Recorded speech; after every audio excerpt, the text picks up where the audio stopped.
3, 2, 1, go. Welcome everyone to yet another fantastic episode of WarHams.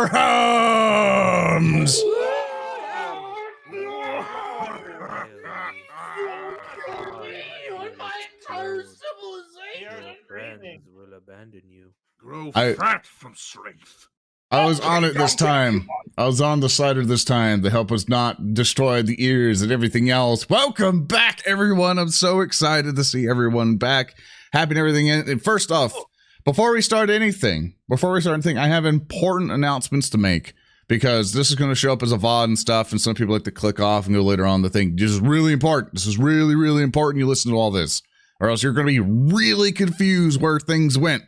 So, hope everyone can peek their ears a little bit. First off, I want to make sure everyone is aware that, for one, we are now going to continue with WarHams. One of the first things that we decided to do is at our announcement video that we're like, okay, cool. Is this something people like? Is this something that people are really going to enjoy? And it seems we've done a good enough job to where we can now legitimize continuing on with WarHams. So WarHams is now going to be a thing. We're going to keep on going with it until everything crashes and burns.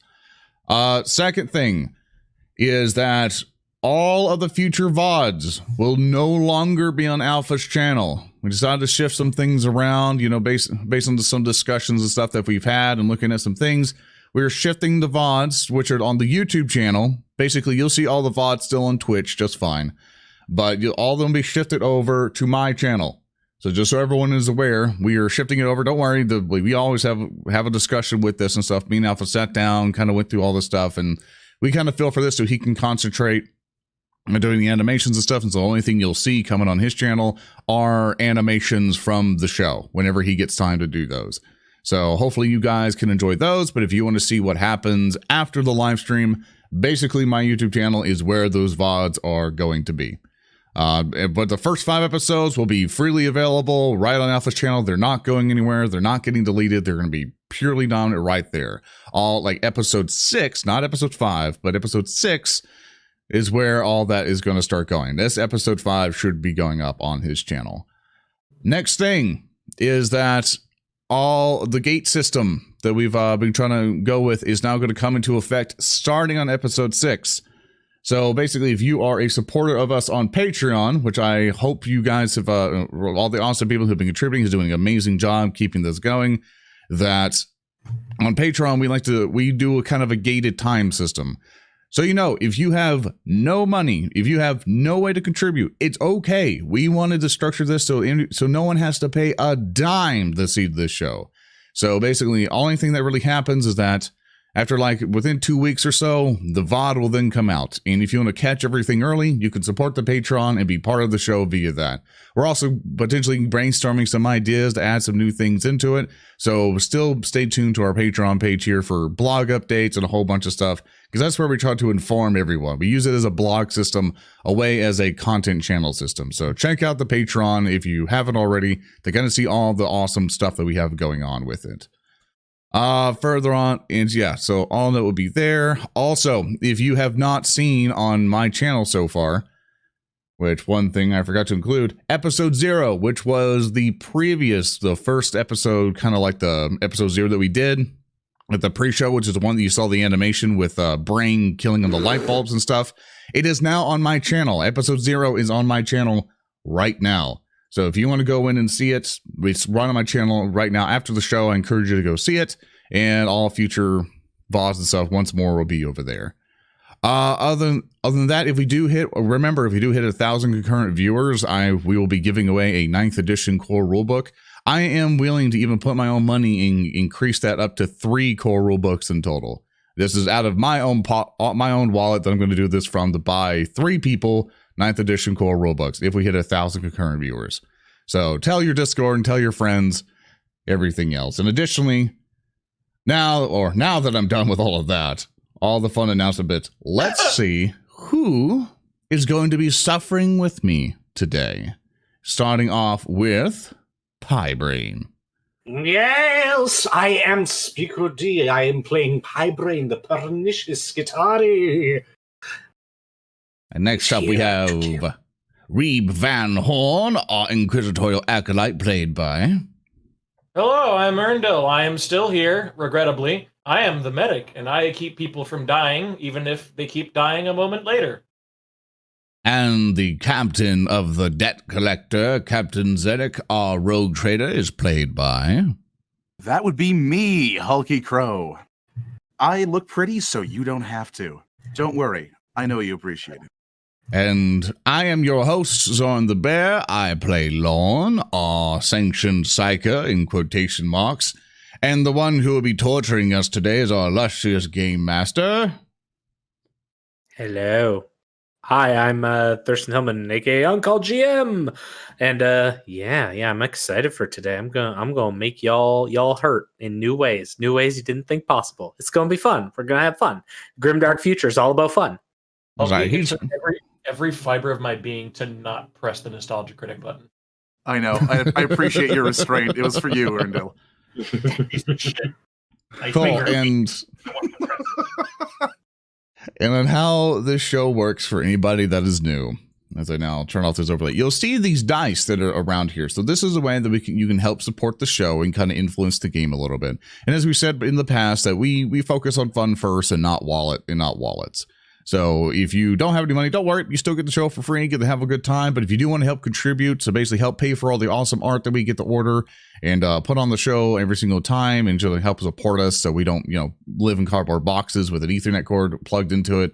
This is a good way to basically do so. You can always check out on the desktop version of Twitch by looking at our little donation thing. There will be a image there. You can click that and it should bring you over to the thing. Or the bot, if it ever does decide to work at some point in time, it'll also bring you a link. There's a link tree and everything down in the info boxes on mobile and the info tab to where you can find all the relevant links to WarHams and everything else. But you'll notice each of the dice that we have do different things. The gold ones, which are now disappearing, we start with 0 for these. These are called glory die. Basically, they allow us to basically kind of buff up some things, add a little bit more damage. They're generally just overall helpful, but they don't do a huge amount, but it's always good to have a bunch of them. The red dice, which are over on the bottom right there of the overlay, which are now disappearing to 4 because our game master starts with 4 because we play the system Warhammer 40k Wrath and Glory by Kibogul 7. And he, unfortunately, starts with 4. You'll also notice the 2 dice below our portraits. You can kind of see Lorn's things lighting up. That indicates that we're talking here. And on the bottom of it, you'll see these wrath die, which should be flickering there for you. These wrath die are like say, for example, if you played 9th edition or 8th edition Warhammer 40k and you re-rolled failed dice rolls, that's kind of what it does for us, because this is a D6 system game. So that's how all the dice work. And remember, I'm going to steal Thurston's kind of thing here. Remember, this is still tabletop RPG games. We can get rules wrong. Things can mess up. We might mess up a rule. So please forgive us if we mess up any rules and stuff like that. And if we do mess them up, please tell us on our Twitters and things like that of rules that be horribly messed up so we can do them better next time. Sorry for stealing your thing, Thurston, but I think the floor is now going to be yours. Thief. So what do we have today? Thief. I am a all right. thief. You're a fucking thief. Okay. Let's get underway with today's episode, session 5. So quick recap of our previous session. Basically what happened last session was the PCs enjoyed a trip through the warp on the debt collector, and no chicanery or funnies happened at all. It was a really just normal trip through the warp, and if you're interested in that, go check out last episode. But they were on their way to meet up with Minister Moderatum Katja Van Nord, their superior in the Crusade fleet that they are a part of, and it's part of the Officio Ambassadorius.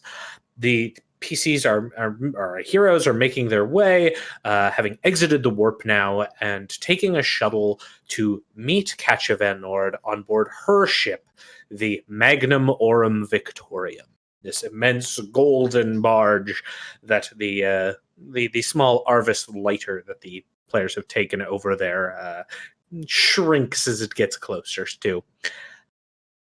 Reaching the docking bay, our players are escorted by a group of well-armed naval armsmen through a crowded and bustling ship. Now, Along with this, I think our players have brought along some offerings with them for their meeting with Catch Van Nord. So I'm going to hand things over to Captain Zedek as you're making your way through the Magnum Aurum Victorium. Captain Zedek, can you explain who you have brought along with you? So, in line with our mission for our good lady, we have brought along a cooking staff as per her small request. This cooking staff is, of course, comprised of the reputable Cousin Mejmej and, well, his wonderfully helpful cook staff. Totally not a more capable and more desirable cook who we have totally not met before. All right, so you are bringing Cousin Mejmej and I'll say probably about 6 different rattlings that you have acquired from your time on Fartham 4. Cousin Mejmej has a bit of a stoop walk. He drags behind him a sack that's filled with onions. And then there's a host of other rattlings behind who are laden down with kitchen knives, skewers, and various other implements.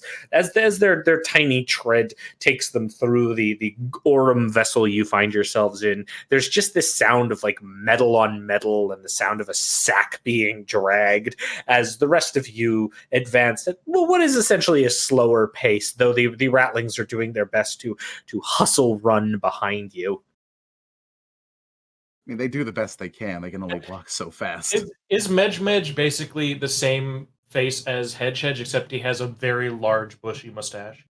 Yes, yeah, and a very large bushy mustache, and one of his eyes is lazy. Good. Color scheme is slightly inverted. It's like a hue lighter. It's slightly flatter colors. Yeah. And Mejmej just sort of kind of walks again with this strange gait, and he's looking up at Captain Zedek the whole time. Where are we going? We're going to my wonderful boss's ship, and you're going to cook for her, and you're going to have a great time, I promise. Okay. And yeah, you just continue on, eventually reaching the strategium of the Magnum Aurum Victorium, an immense cathedral-like area that is multi-tiered with arrays of naval armsmen, deckhands, naval staff, and various built-in servitors and cogitator units. There are several floating hololithic displays that are up on a raised area in the center, which a staircase leads up to. The staircase isn't quite a spiral, though it's more like the outer edge of a square, like the outer lines of the square, sort of going up at each of the 4 points before you reach the top of it. When you do, you are once again introduced in the flesh space to your superior Minister Moderatum Catch Van Nord, who gives you an assessing look as you appear here. She is dressed in a lovely blue ensemble with golden trim highlights. She has a lovely necklace of ruby that is studded with various diamonds of exquisite quality, which she gently fondles with her hands, which are various mechadendrite appendages. And she gives sort of a haughty raise of her head as you reach her on the upper strategium deck. Hey GM, got a question. Yeah, totally. I'd like to roll a quick. It's like a scanning Medicae, if I can. Okay. I'd like to figure out why the fuck Katya is so fucking tall. Yeah, absolutely. Yeah, give me a Medicae test. He's got good bone structure. Bones. All right, there's that Medicae. Medicae. Oh yeah. Yeah. This is probably someone who has spent a lot of time on board, in space and in lower gravity environments. Low gravity separation. Yeah. Yeah, this woman has probably never really left the confines of a ship for a prolonged period of time. It also explains some of the droop in her facial skeletal structure as well. She is a beanpole. Exactly. They don't call them high class for nothing.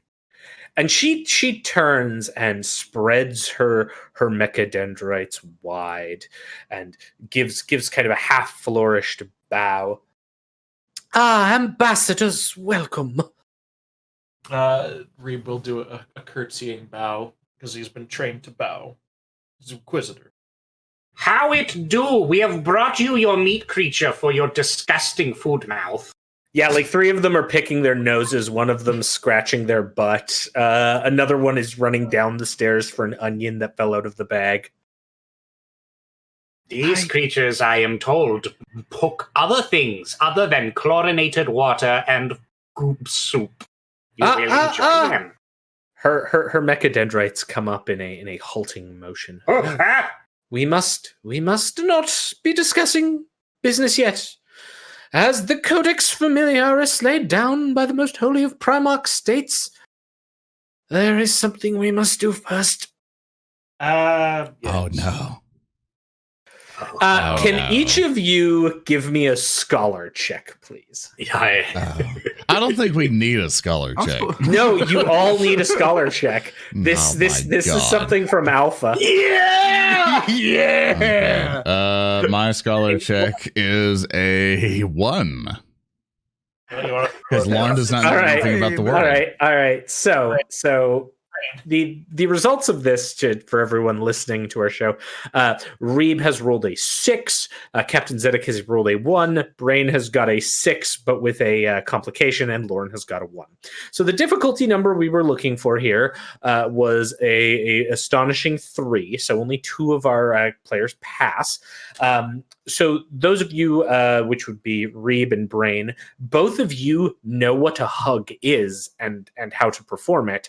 However, Captain Zedek and Lorn, the concept of a hug is very foreign to you. You've only kind of read about it in your documentation. Yeah, that was You're not exactly sure how it found. works. Yeah. Now, Braine, do you have any suggestions on how your knowledge is complicated? Like, is there you get the basics of a hug, but there's something else that maybe you get wrong about it? I'm gonna fucking kill her. Oh my god. A hug is a well-known way to subdue an enemy in battle. It is a sort of grapple. I see the Primarchs are well learned of the methods of war. We must be tested at every angle. Prepare yourself! Her arms are wide as though to accept like a warm greeting, though she's incredibly her head is held up high, her eyes are closed, she's arched her head, sort of expecting a regular hug. It sounds more to me like you're doing some kind of athletics tackling maneuver. Is that correct? Yeah, sure. Yeah, we'll go with I don't know. I don't want to power bomb her, as funny as that would be. Just fucking suplex her, just boom.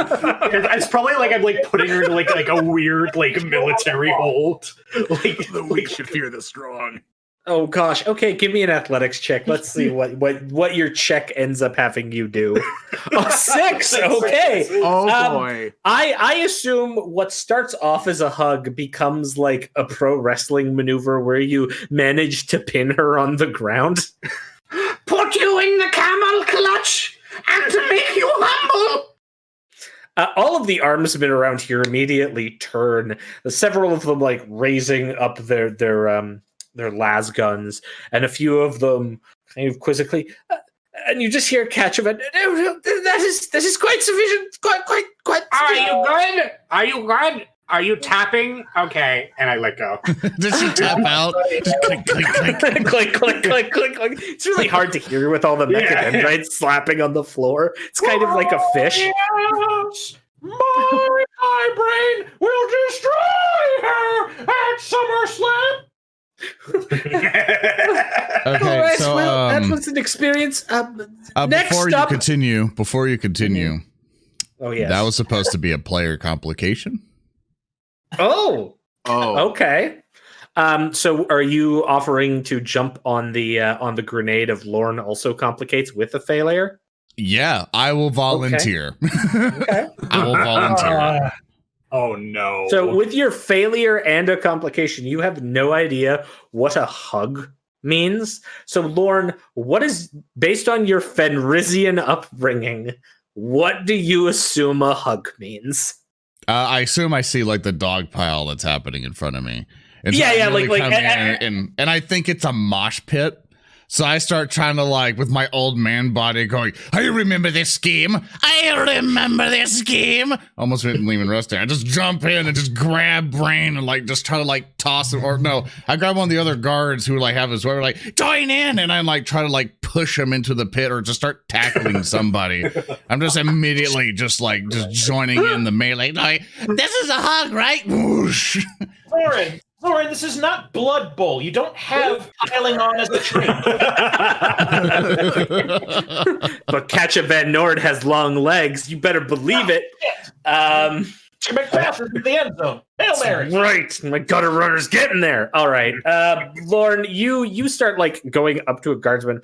I'll have you make an athletics test for me as well, just to see how badly this goes. I have a 1. And You're I complicate. Oh my god, you complicated too. So okay, I have to paint this picture. Yes, I'm like, yes. I'm gonna take the whole Blood Bowl thing. I'm like ready to tackle like one of the nearest guards. Like hugs for everyone. I'm like trying to like barrel into it, but my old man body is just breaking at every like just any impact of this guard. And I imagine the guard will then grab onto me and going, I have the block trait, and then immediately suplexes me, just bam, and just destroys me. Roll double skull. You're down. Yeah. I rolled Like, double, I'm down. I rolled skull. Oh, damn it. like you come running, well, not even running. You come like old man advancing on this guard who immediately just tosses down their las gun and gets you in just this perfect like chokehold and puts you down, and like you hear the snapping of some of your bones, and then the armsman gets back up and kind of dusts himself off. No, Lorn. She already tapped. We won. You didn't have to go. I was the legal man. Reeb, Medic. you Medic. can go next. Medic. Patches standing up and her arms are slightly wide. Like, Terribly sorry about that, ma'am. Reeb is going to do a very cursory hug, making sure to do it very lightly and does a light pat on her back. oh, is this like one of those awkward hugs where you're like barely touching each other? Mostly because I'm looking at Air Lorn on hugging. the ground. He's turned into the guy who had bonitis from a while ago. like his face is just like purple, and he's like on the ground. I make it as quick and painless for both her and I as quick as I can, so I can roll a Medicae to fix Lorn. There's a sigh of relief, and then you may go and roll a Medicae to fix up Lorn. I'm surprised I succeed. Oh god, yeah. With like a 7, you like knock those old bones back into their correct position. But with that, that brings us to Captain Zedek.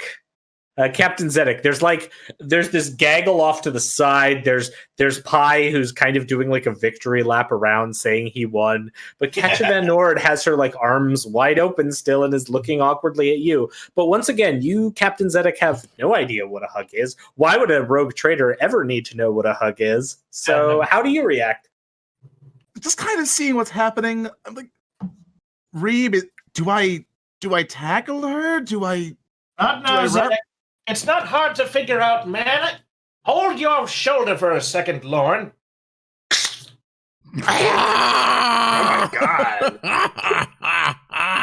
I pass out.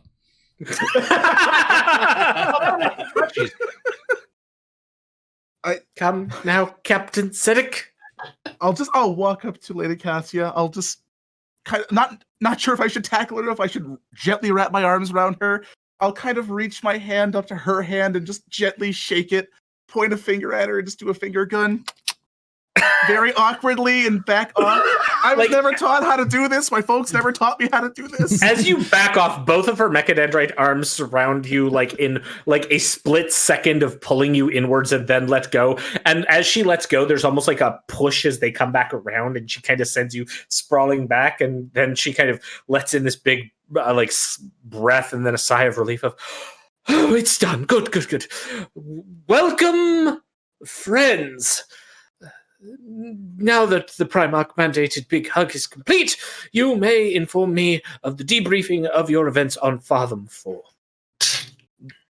Wonderful. I immediately Is Lorn become okay over unconscious. there? The fucker means a traitor. Let's kill him. I'll fucking kill him. I'm like Are you crawling. referring to Slayerburgo de Fuckerby, the 24th of his name? Oh, Yes. he has to be referred to by that. Okay. Yes, You're going to yes. want to get a 25th sometime soon because the 24th model's bogus. We received his update remotely when he briefly translated in system before his next appointed mission. His vessel is making its way to the Ghoul Stars already, which is where our fleet is making its muster towards next. Oh, bloody hell. Great. Yeah, I cannot confirm that probably everything he told you was like wrong and also stupid, and we can prove it. Well, he had indicated that you had performed somewhat admirably in recruiting a large swath of the population, but that you had otherwise failed in preventing mass damage to much of the industry there. It wasn't so much of preventing mass damage as they started to become more hedonistic than their minds could handle. Crunch, crunch, as one of the ratlings has now pulled out an onion and Crunch. looks around sheepishly as he's eating it. The onions ain't the only things crunching right now. You see, they have that funny tendency to just eat, but also do what they're told, and sometimes that happens to be eating things that aren't food, like people. Well, So we sort of stopped that from happening. I think it fixed itself. But they're really good cooks, and look, we got this wonderful chef entourage for you, as you requested. as if on cue, cousin Mejmej is trying to pop a pimple on the side of his face and looks up. What? We assure you that these people are not to be underestimated, and not to judge a book by its admittedly dirty cover. And her eyes go wide as Kasha Van Nord looks over the assembled mass that you have brought. Again, like many of them scratching in awkward ways.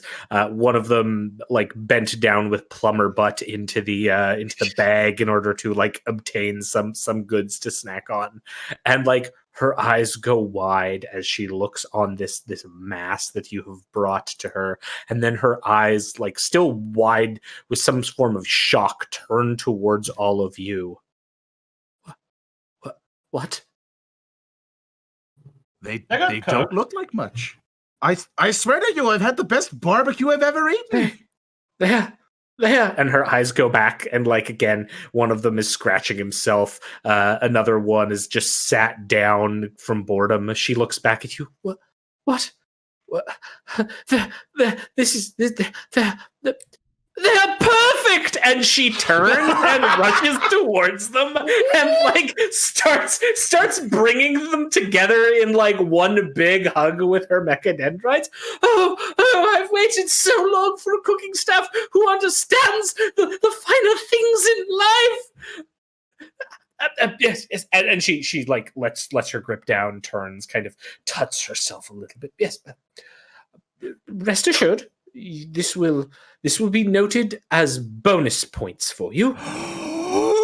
I look at Braine, and I kind of grab his arm and start shaking him down. Bonus points. Points, good. We got the bonus points. Bonus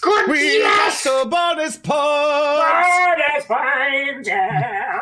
I'm gonna help Lorn to his feet so he can better do a fucking daisy chain dance with I my body starts coming up it's as if it was revitalized by holy psychic mind, and holy points, and it's I'm raising my hands like I was cured by the saying of bonus points. Wait, we shall begin. And with a wave of her mechadendrites, the sort of planetary orbs that have been floating on this raised plinth in the center of the strategium all blink out, and instead they're replaced with this scrolling line of text, like a Word document floating in the air made of green hololithic light. And you can see each of your names underscored under, ambassadorial group, and it's all of your names, and then there's a total point, and Kasha Van Nord looks at it and says, well, let us find out what you've done. First of all, have you earned planetary support? Yeah. Yes, we Yeah, have. totally. I love it. What form of planetary support have you acquired?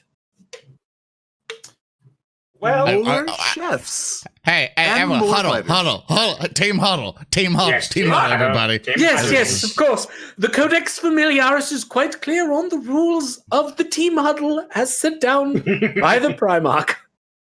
Whatever. All right, I assume everyone gets in a huddle and try to form. Yes. The camera cuts to being on the floor looking up at all of your heads. All right, guys. I don't know what the fuck was on that planet. Yeah, You're yeah, gonna have did to we- remind me. Yeah, I don't think there's any planetary support. We got the people of of government, and one of them's right here, so we could technically say that this person is a representative, and possibly tell that person that they're leading the planet. But at the same time, we didn't even fucking find out who the fuck rules the planet. I don't think anyone does. I got an idea. I have Okay. an idea. What's your idea? Okay. Well, we were able to usurp the rebellious government of the planet that had usurped itself, yes. Which means that the planet, for a time, was no longer an imperial planet. Which means that by deposing them and allowing the Ratlings to rule once more over the disgusting green world, we have conquered an entire planet for the Imperium by ourselves. Oh, that's good. That's good. Yes, yes. So all of the resources are theirs. And, Yes. and even with the fires, which were started by Fuckaby, don't remember, it was his fault, we have to bring that up.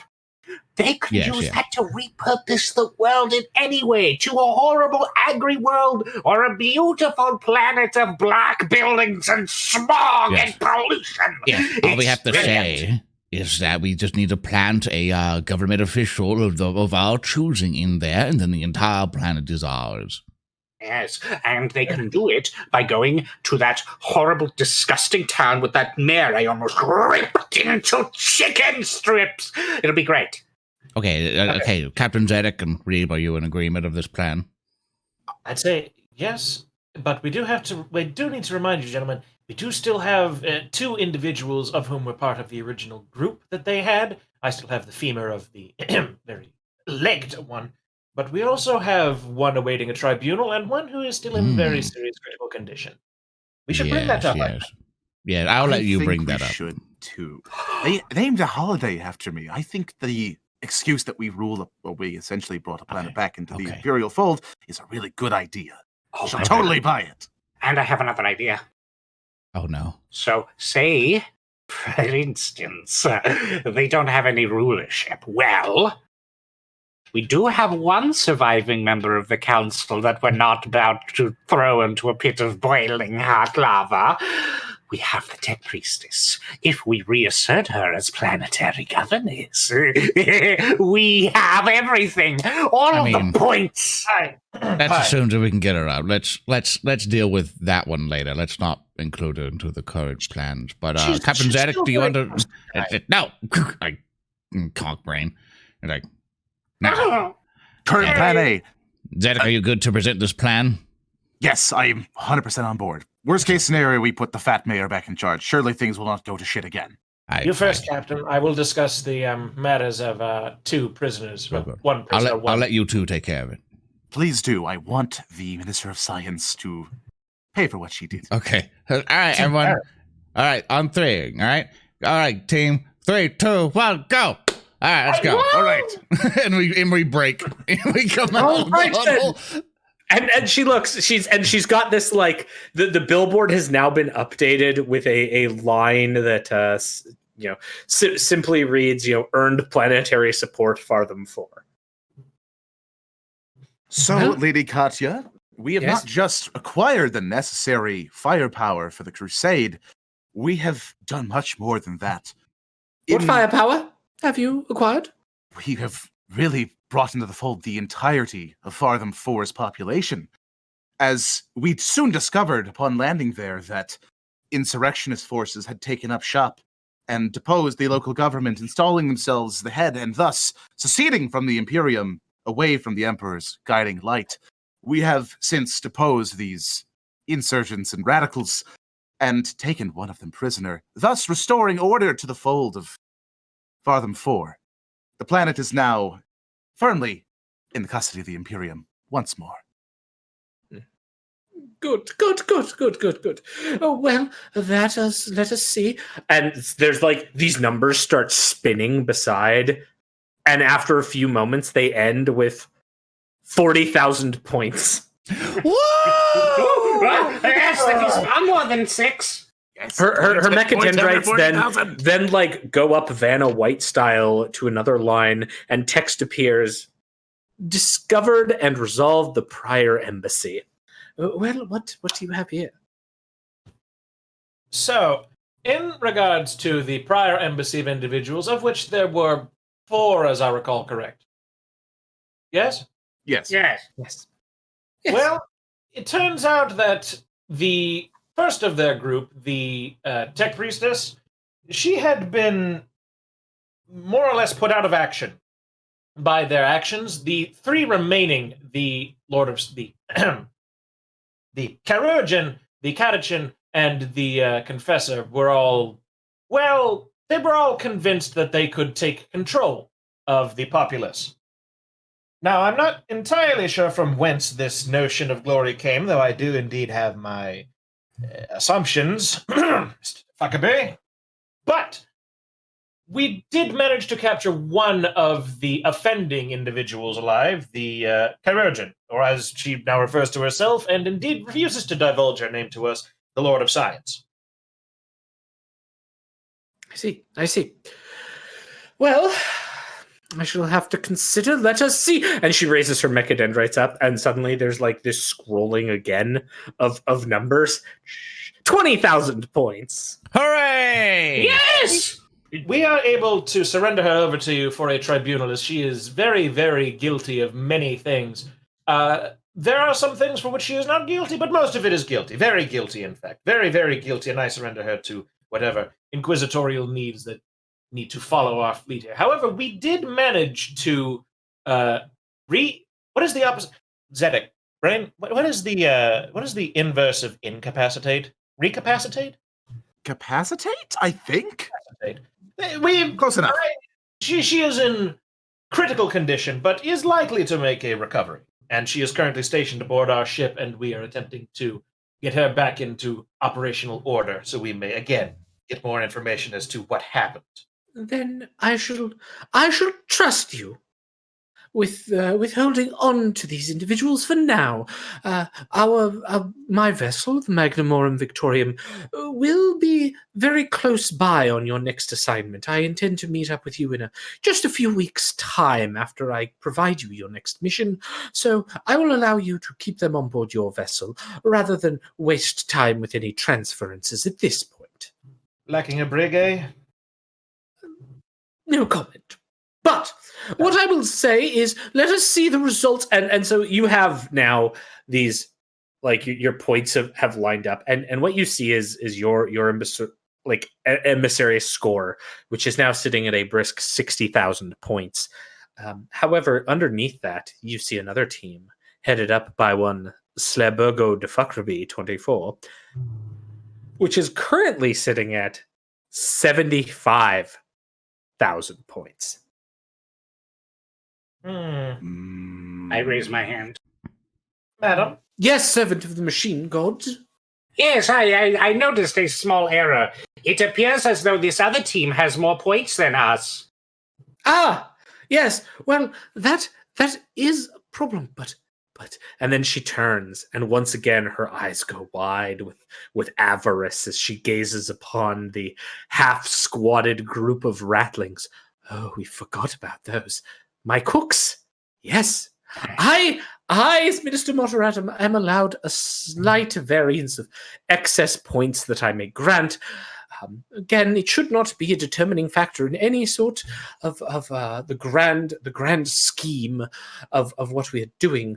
However, I believe, based on the personal request that you have assisted me with, it only seems natural that I can grant you a few, as I had promised, bonus points.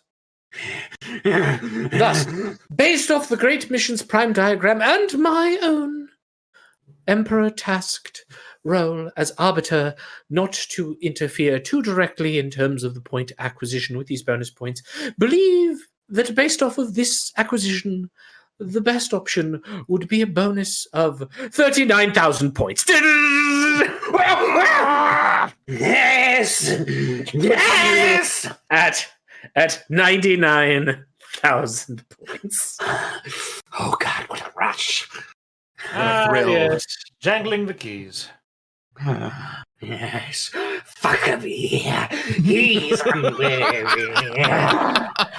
Fuckabee. Well then, with that, and she waves her mechadendrite and the billboard disappears. Are we ready to hear about your next assignment? Of course. Yes. There's more? Give me the task. Well, this was simply recounting your prior assignment, Lorn. Now there is a new mission you must undertake for this crusade of the Primarchs. Shit. All right. As you may have heard, and she waves a hand that brings up this hololith of the galactic plane. The crusade is making its way towards the eastern section known as the Ghoul Stars. One of the Primarchs has demanded an immediate reroute of our resources to that region, and we are making due haste there. However, along the way, there are certain elements that the Primarchs wish us to be aware of and to make contact with. One of these worlds, and one of her mechadendrites moves up and taps a small dot on the plane of the galactic, which causes it to blow up into a star system. One of these planets right here is Scargeris Prime. As you can see, it is an old world that was first liberated during the days of the Great Crusade.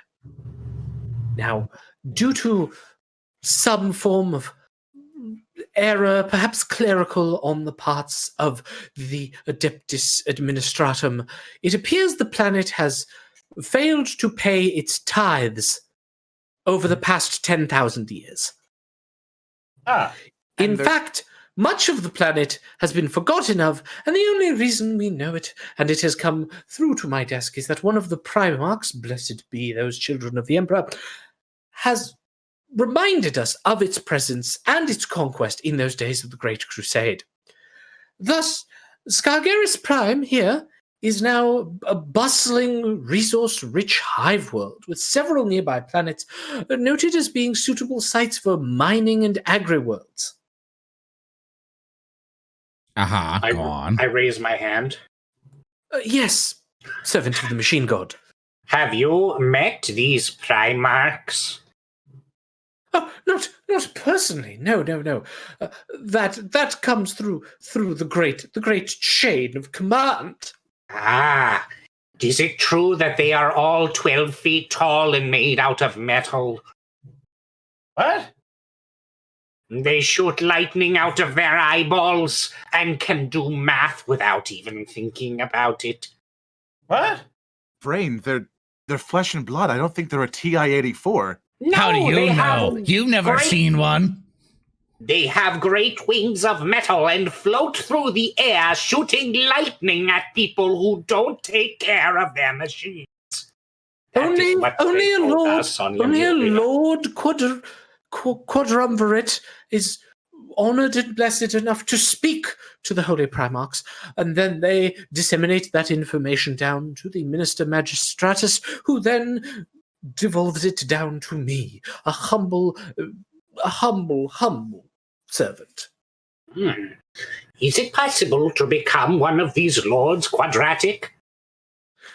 The Lord Quadrumvirate is raised based on one's score. And she once again points to where the billboard was, and it briefly pops into light. I would say you are well on your way. Once the Primarchs know the name of Lemuria, much glory will come to me. We will get these points tell us of the world. The number of points that are required are 999,999,999. That's Easily easy. achievable. That's Easily easily achievable. We got this. A few more side quests will be there in no time. Just keep saving your bits, folks. How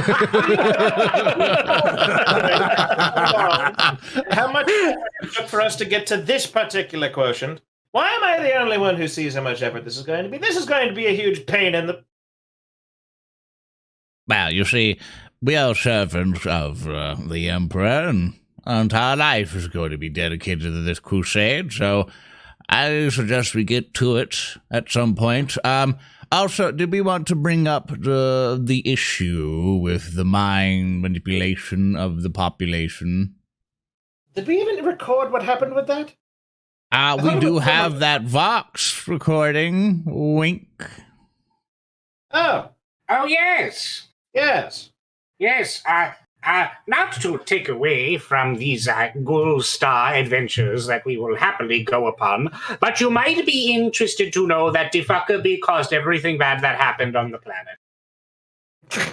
And then did nothing wrong because he is a stupid man. I agree. Defuckerby He- is a terrible person who lives up to his name. Did bring in many resources and indentured rattling servants to the crusade. I will have to review this. Yeah, And He did made them eat each other. And he only did it after we did everything hard. Well, Yeah, I will take a look at this in what time I have allocated. But for now, do not concern yourself with the actions of other embassies. No, you must take to the stars on a mission that is all your own now. There will be no other embassy involved in this important task. Excellent. And once we get large enough, we can eat the other emissaries and gain their points. That's I not don't- how that works. yeah, that's What? not how that Anyway, works. That's, right. I don't Anyway, understand. what is our next mission? As I said, Scargeris Prime is this world. Aye. You will travel there, and once you arrive, you will establish relations with the leading nobles. They have already received a slight communication that a more formal embassy will be arriving. Once there, you will establish relations with these nobles, and then you will gauge an appropriate tithe based off of the 10,000 years of back taxes that they owe. However, what choice you make will be important. For the larger tithe you can extract from the world, and her mechadendrites suddenly form into a fist somehow before letting go and becoming tentacles, the more points you will obtain. However, should you squeeze too much and the planet rebels against us, you will be awarded 0 points. And may the Emperor have mercy on your soul. We cannot allow this to happen. Now, you will arrive, and you will have a few days' time, I'm sure, perhaps even a week or two, to establish these relations and make your decision on the fate of this world and their tithes. After that point, the Magnamorum Victorium and myself will translate into system, where we will meet with you, and I will deploy more standard agents on board my vessel to complete the formal transition of power. Well, of course. Making contact with a long-lost settlement of the Imperium of Man. And you said we would be punished if we failed to get them on our side after 10,000 years, ma'am? They have indicated they are devout servants of the Imperium, though the point of contention now is the tithe of which they owe us. From their conquest in the days of the Great Crusade, that world agreed to pay the Imperium for its protection, and so we must obtain that tithe multiplied over 10,000 years. But we are with understanding that since we have not contacted them in that time, perhaps a full 10,000 years of tithe would be too damning to the planet. Thus, I leave it to you to decide what the adequate recompense from the world would be. Reeb's got a passive look on his face as though he is trying to think of exactly how to do the math on that one. I shall leave it to your good judgment, but with that, she turns, once again staring at the rattlings. It's dinner time for me. She's going to eat them. And she I starts hope to she's not walk going to off. eat them. Come now, little ones. I am eager for you to meet the kitchen. Just put it all in context. Just kind of throw them all in a pot. Oh God. Just bloop, Oh, in that bloop. case, it's good we brought all of them and not just Uncle Hedge. It's a much more filling meal, I suppose. Yeah, and with that, like Katja Van Nord departs, taking the small ratlings that you have brought with her. Can I, really quick, can I bump one of them as they're leaving with Katja Van Nord? One of the ratlings? Yeah. I'm gonna try to get his attention. Yeah, do you want it to be a cousin Mej even? Whichever one she's not looking at.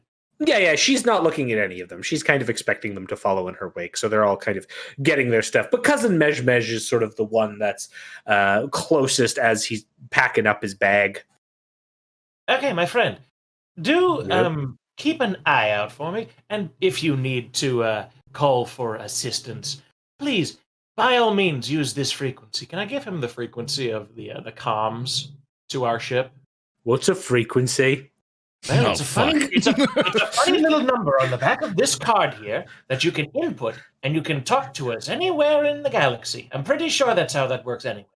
Do I just say the number into the air and it lets me talk to you? No, you have to go up to the machine. Can I explain? Can I do a scholar? What would I do to explain this to him? I don't know. A fellowship or a scholar test. Sure, one of the two.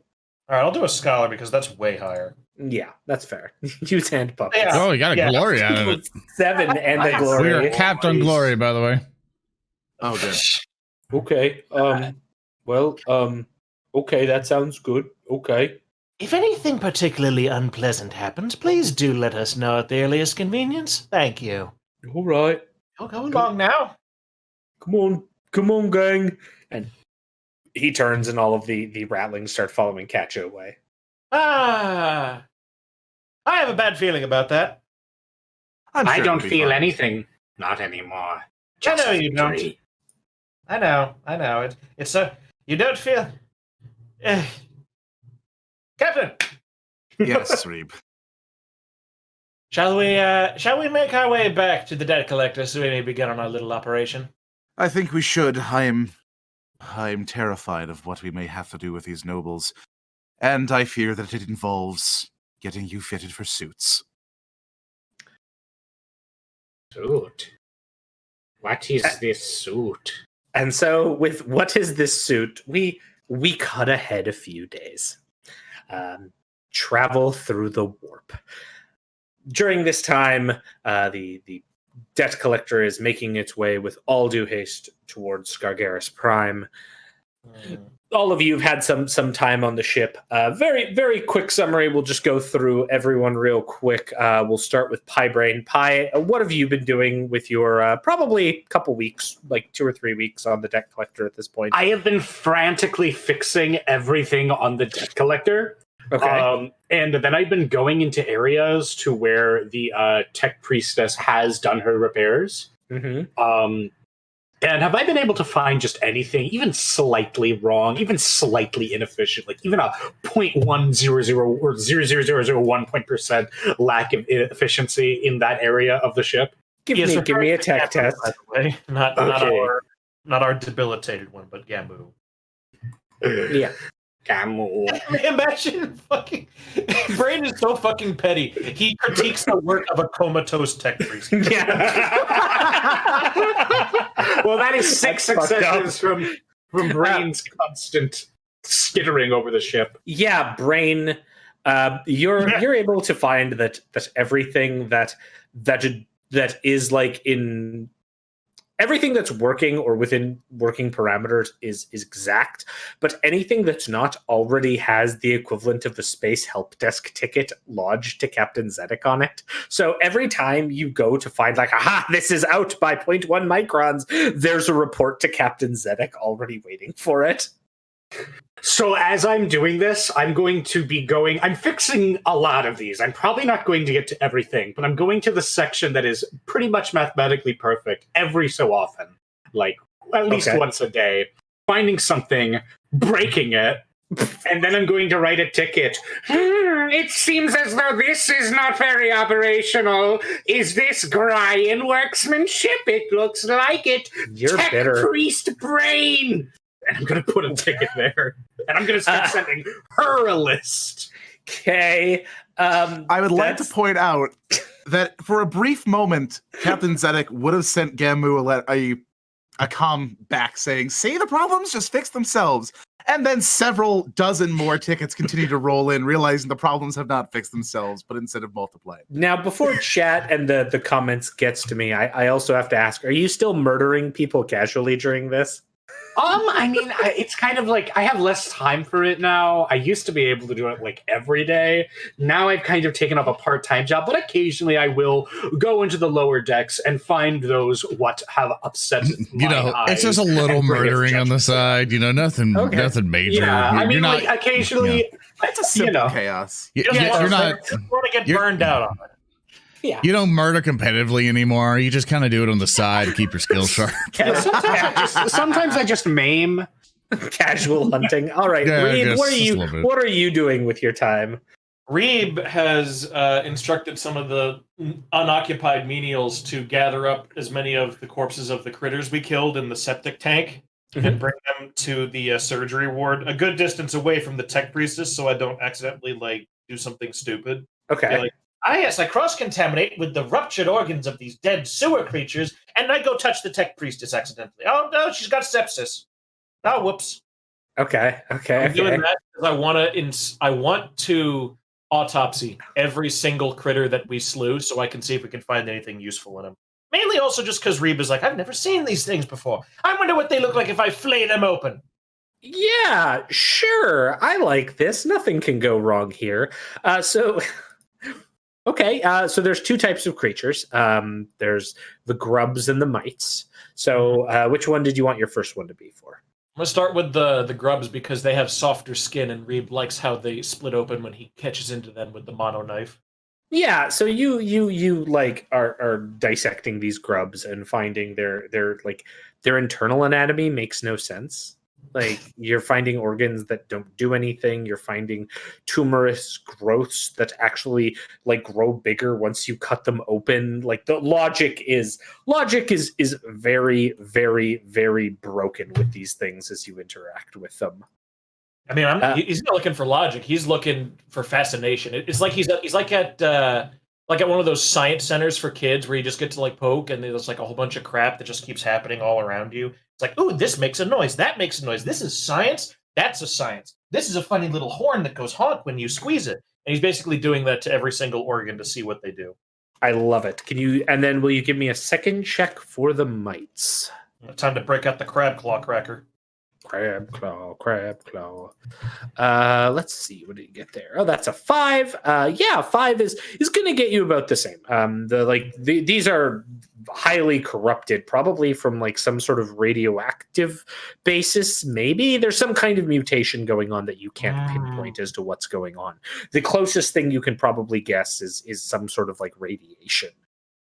Well, if I have learned that there is a radiation issue, I would like to take that some time as I learn that to forward that to Braine so that I can let him know that there is a radiation leak in the septic tanks. Perfect. And he can go into the toilet and if he can fix the fuel rod problem in the toilet. Dear Tech Priestess Gamu, there is a radiation leak in the toilet. Could you while you're doing all of this, Reeb, can you give me a conviction test? Conviction test. I think that is not a first, but it's not done often. Let me do that. It's not done very often. All right. That is literally as high as I can roll.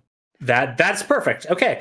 You suffered no ill effects from doing a whole bunch of research on these things, which is good. It was useless, but I'm, as Reeb's stuffing all the corpses into the incinerator, he's like, well, that was fun. And you're very more about this stuff. And please, if ever, not that something else would ever come of this in the future, but if something ever were related to this type of thing, please call me out and be like, Thurston, I did research on these things. It might come up in the future. I did research on these things. They're useless. Yeah. Lorn, what are you doing during your time? Are you continuing the investigation? I'm continuing the investigation of just finding drops of blood, taking on. This is mixed with oil. He would stand by a well-oiled sword, and I'm like just rushing down the hallways, and I see Braine like fixing something, and like Braine. Yes. What's wrong with that thing? Oh, well, you see, I broke it because I hate Gamu. Oh, I see. I found this like test of blood and stuff. Can you analyze it and see whose oil this is? Oh, yeah, sure. Okay, cool. I watch intently. This is mine. Do you have any skills you would like to use as part of your test hunt? Braine, what did you say? This is mine. Oh, okay, cool. Why is your oil mixed with that blood? I don't know. Ah, that's pretty fucking weird. Okay, thanks. And I continue on my hunt. No question asked. Do you have any skills you want to actually use as part of this hunt? Psychic mastery. You fucker! I like Psychic that. mastery. Yeah, give me psychic. Give me a sign of I got science. 3. Yeah. Okay, cool. It's not the barbarian response, but instead it's just psychic mastery. I psychic mastery and cast. That's all I'm good at, man. I got like 1 defense and like no health. I have no skills. I just mine motherfuckers to death. I don't got anything. Just remember from last episode when I allowed weapon skill to do tracking, and we all saw how well that turned out. Okay, perfect. Okay, so your psychic mastery is enough to have you detect those blood pools that you then found the gas mixed in and then brought to Braine's attention. So that is your the height of your expeditions during this. Finally, Captain Zedek, what have you been doing during this? All the while, assuming we're actually going to have diplomatic relations with some nobility, I'm frantically looking through my wardrobe for anything I can use to put together suits for Braine and Lorn. Because I'm assuming they don't have any nice clothes at all. But I'm sure. No, I've been wearing the same thing since I existed, so. Yeah. So I'm futzing around with the closetoire trying to find something, and it's just decrepit dark depths, but all the while the reports from Gambu coming in my personal quarters, being shredded by a server, which is then carried off to the incinerator, never to really pay attention to those again. Yeah, who needs that? That's just dumb stuff. I'm practicing my dance steps, just trying to like, oh god, am I going to have to waltz? Am I going to have to tango? Am I going to have to do the Watusi? I don't know. Okay. I'm running back to Braine. Braine, I have a question. I forgot. Yes? If your oil is mixed with this blood, were you attacked by the killer? Tell me, are you okay? Your batsman turned fixing on things. I mean, I'm fine. No, I will say to my bloodlust upon the chosen of Graia. I kind of give him a look over. Like, are you leaking anywhere? Like, any oil disappearing? I should check. Am I? Oh my god! You should check around. I mean, you have droplets of oil going everywhere. I mean, you might need to double check your stuff. And like as Lord is like looking around, I assume like some like medial like walks up and he's like oh, like with a gun or something. He's like, I'm gonna kill you, and I'm just like cut off his head or something. Wait. I see him like, look out, Braine, that might be the killer, and I molten beam him. What's wrong with you? These poor people. It's like, no, I think that might be the killer. Oh, there's no evidence anymore. Oh, well. That was close. You saved me, Lorn. Thank you. You're quite well. Please be safe. There's some fucking weirdo around killing people, and I don't know who. And I just move off. Be safe. Back to Captain Zedek. All right, Captain Zedek. Sorry. No, you fuck. It's beautiful. Captain Zedek, would you like to give me an influence test in order to acquire some fancy garb for your fellow shipmates? I would be happy to. Here you go. Do it up. There it is. Oh boy. Oh, there's a. Remember to say what your rolls were. A 4. It's Okay. gonna be a 4 and a complication. Yeah. All right. So let's see here. You are able to get some really, really nice clothing. However, your wealth score goes down by 1. Oh no! Zedek Because is you poor. invest personal capital Poor. into this. How do you feel being a Die peasant? broke. All to buy all of you Chucklefuck's better clothing. There you go. I had a really great image of you know the image of Lord Farquaad pointing and saying white. Except it's Gamu pointing at Zedek saying poor. Damn.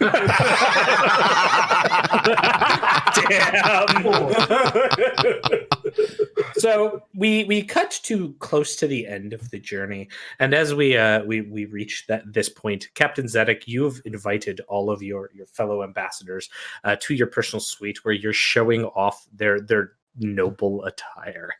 And so what I'm going to do for this is I'm going to start with Reeb, and I'm just going to, Reeb, what does your noble attire look like that Captain Zedek has acquired for you? I'm going to level with you. I'm surprised my current attire didn't work, but I suppose it's mine, except it's literally what I had before, except the shoulders are puffier. And I've got a dicky around my neck, and it's got a bow tie on it. And maybe there's like a stuffed parrot on my shoulder, and I've got a bicorn. Who knows? I like the stuffed parrot. Yeah, it's one of those like things you can slightly control animatronically. Yes. Yeah, it's like up my sleeve, so I can like twist it and make the head move. Yeah, and you see this. How do you react? Well, wasn't quite what I was expecting, but I do love birds, especially stuffed ones. Let me take a look at that. I'm going to inspect the stuffed bird on my Yeah, you go and start like looking at the bird and everything else.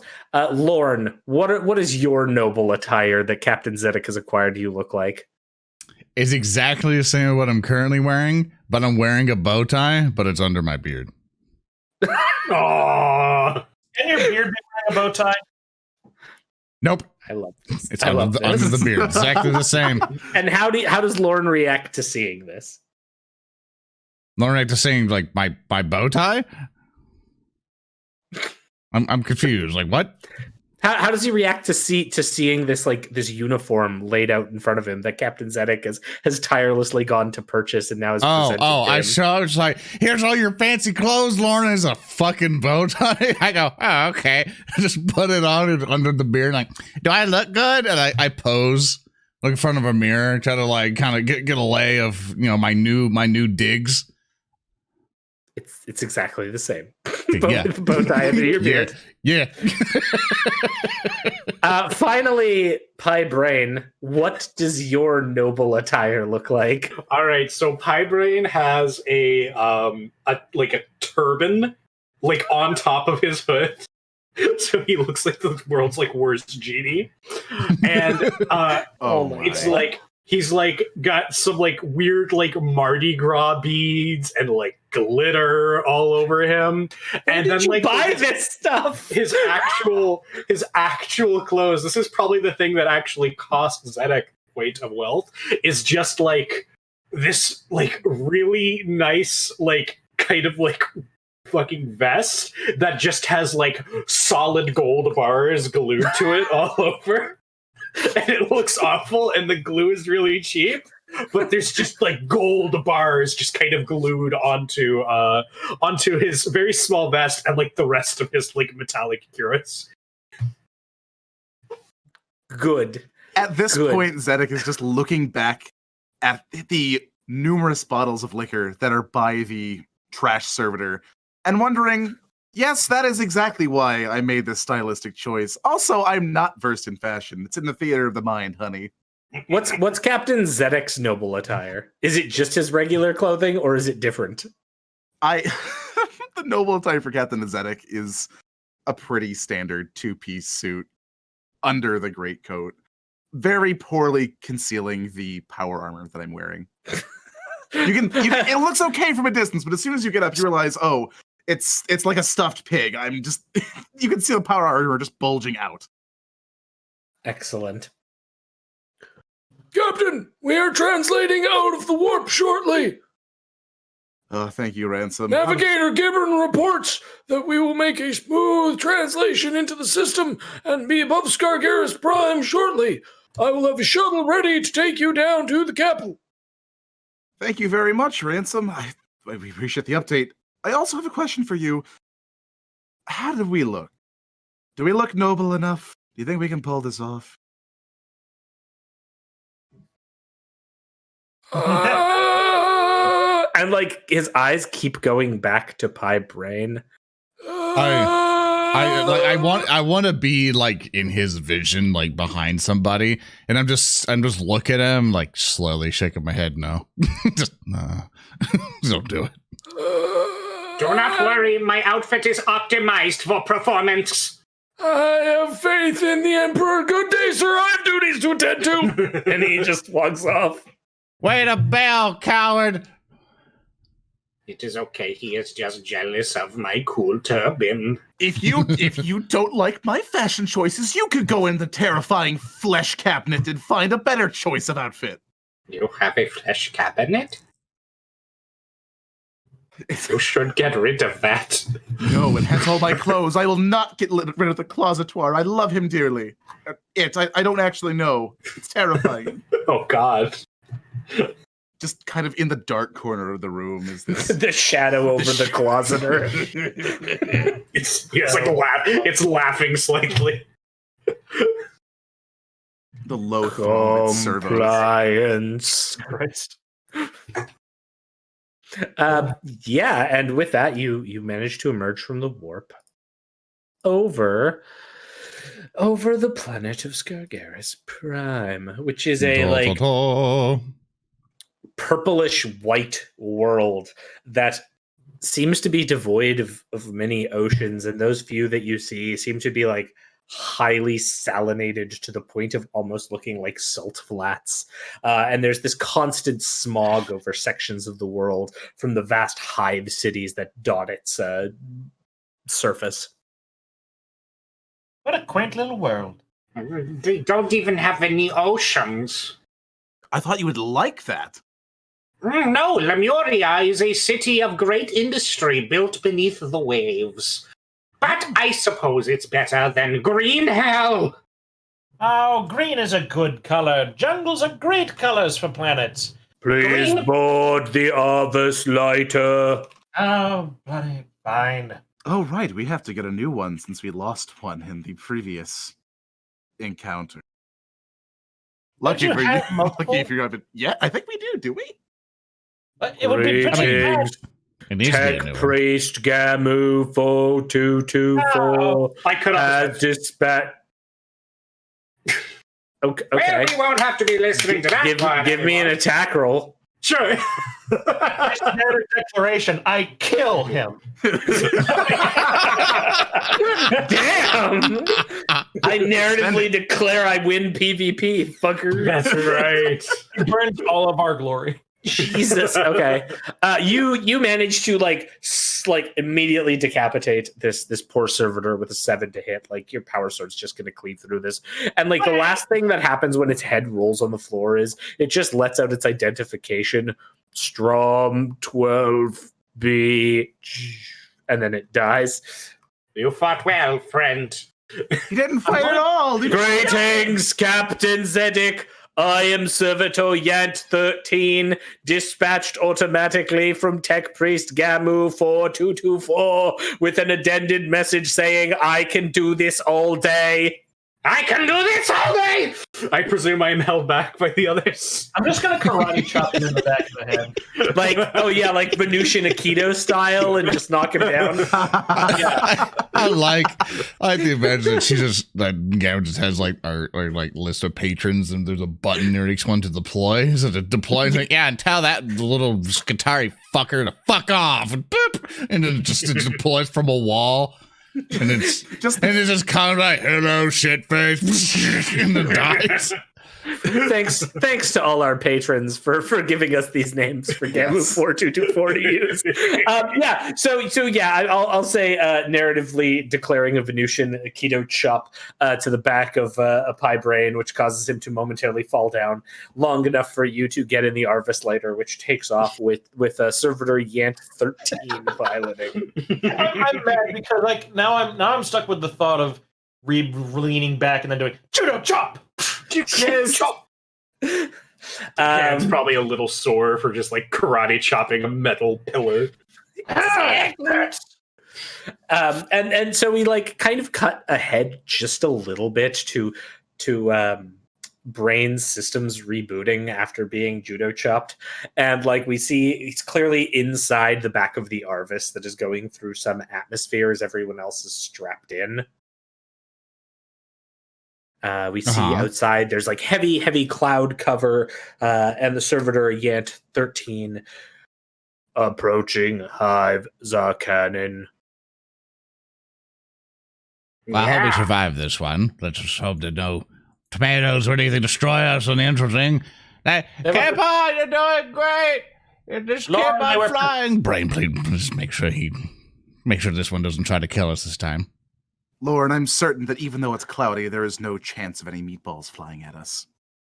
Are you sure about that? And with that, the cloud cover parts, and you're treated to this gray sky, and then from down below, you see a second layer of clouds farther down from where you are. That's like this grayish black smog that seems to rise out of almost like dark crimson industry at the base of what can only be described as a alabaster spire that pierces the heavens.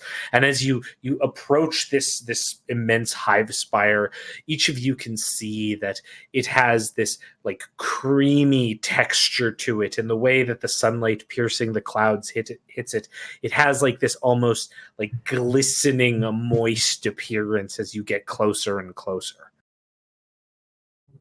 It's just like home.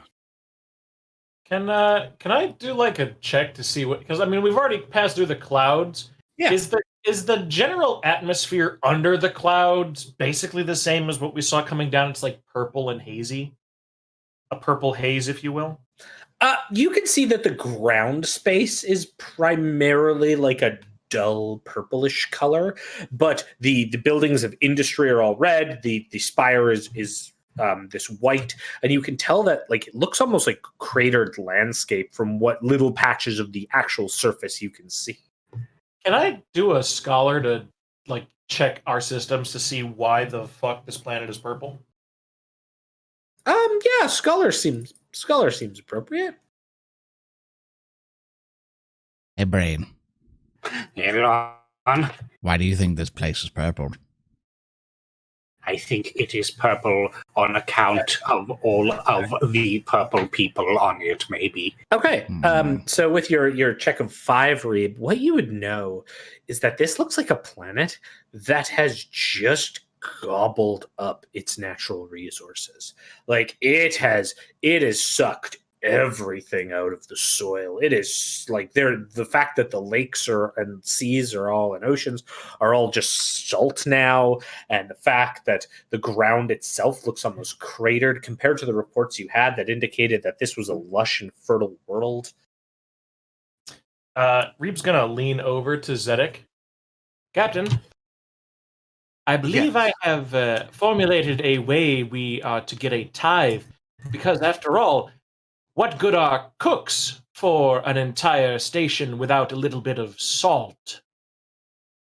That's not a bad idea. Purple salt. I like the way you smart. Approaching landing position. And you can see now that you've reached very close to this white spire, and again, the sunlight kind of hits it on the side, and it seems almost like it's moving in some way. Like the outer texture of this spire, especially at its highest points, undulates slightly.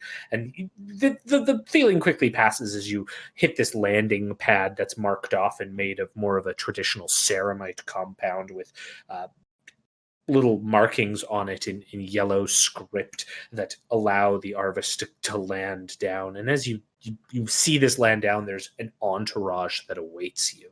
Oh, not again.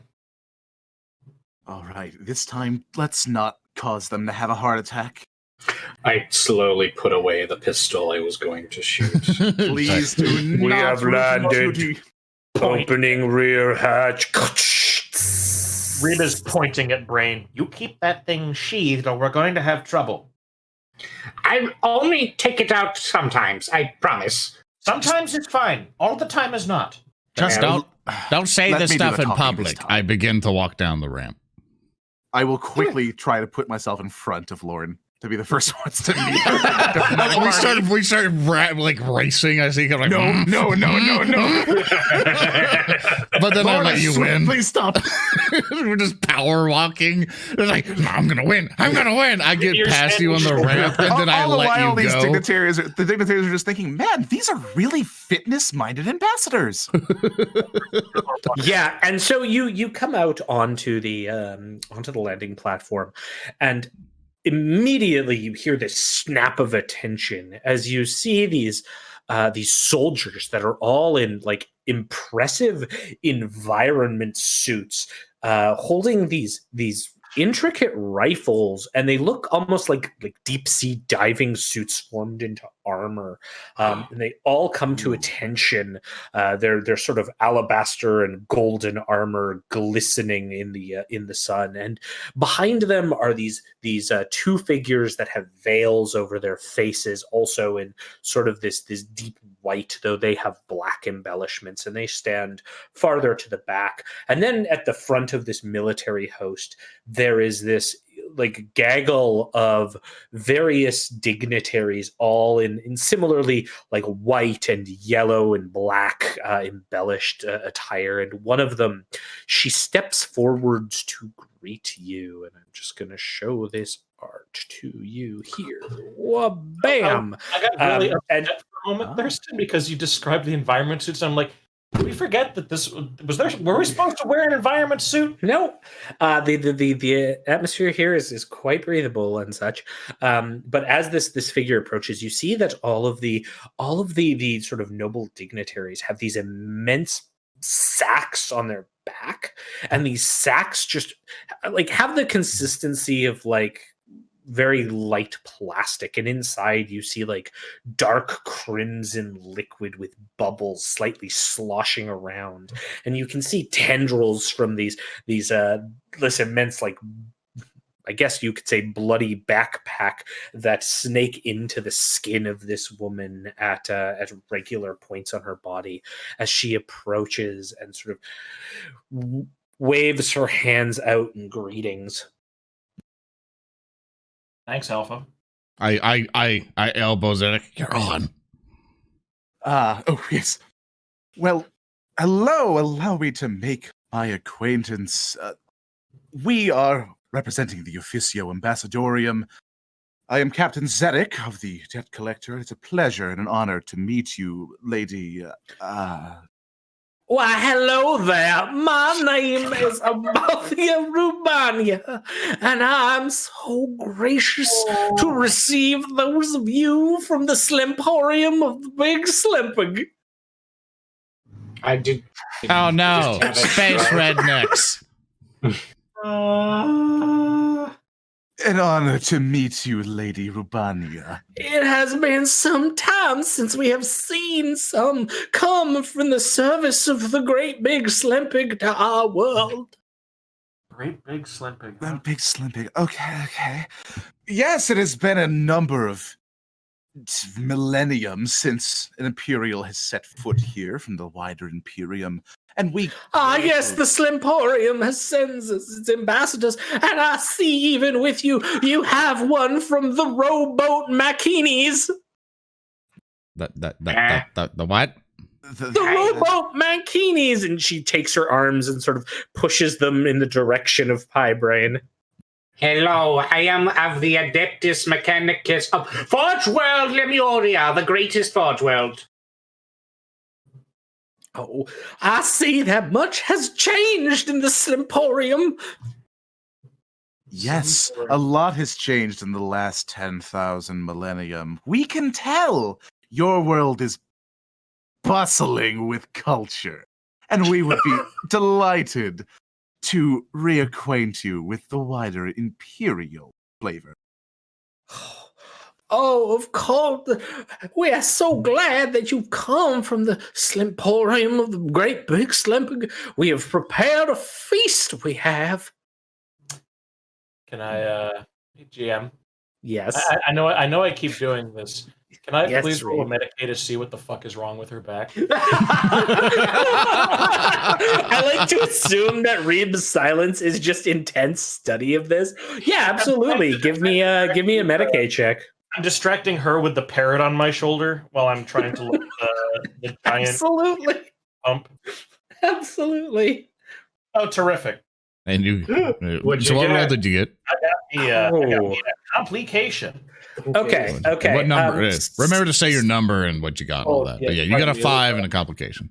5 and a complication. Okay, so you're gonna have a general understanding, but I think the complication will be probably some kind of social faux pas that you perform. Here. Can I want to suggest something. Since I was Okay. using the parrot to distract her, Yes. does she think that the parrot is me? What? I did such a good job puppeteering the parrot that she doesn't really register Reeb as Reeb, but rather the parrot as Reeb. Oh, okay. Yeah. You know what? Let's go with that. I like that too. So I'll tell you, you're like identifying this, and what you gather from the equipment on her back is it's some kind of like blood filtration system. Like it's just taking all of the blood out of her system and storing it on her back. Excuse me. And it's basically filtering out any of. I'm sneezing. It's filtering out any of like the particularly, I guess like useless bits in her body as well. But it seems to be taking out a lot of blood, like keeping it so that she's just not having the blood she should have in her body. What? All right. Well, that's a problem for the future, me. So you're saying if you punch her in the back, you can literally punch out all her blood. Don't. I beg you. I'm not going to. I'm just. So what I'm you're saying? I'm positing. And a as you're hypothetical. watching this, Reeb, you just say, "Why aren't you the cutest little one?" As this mass of blood sloshes towards you, and you're not even looking at this woman, Amalthea Rubania. Instead, you're looking at this pack on her back, and as she kind of trundles towards you, you just are seeing the blood inside slosh and little like bubbles of movement happening. You're just so focused on that. You are so precious. Oh, do you have a name? And she starts stroking the parrot.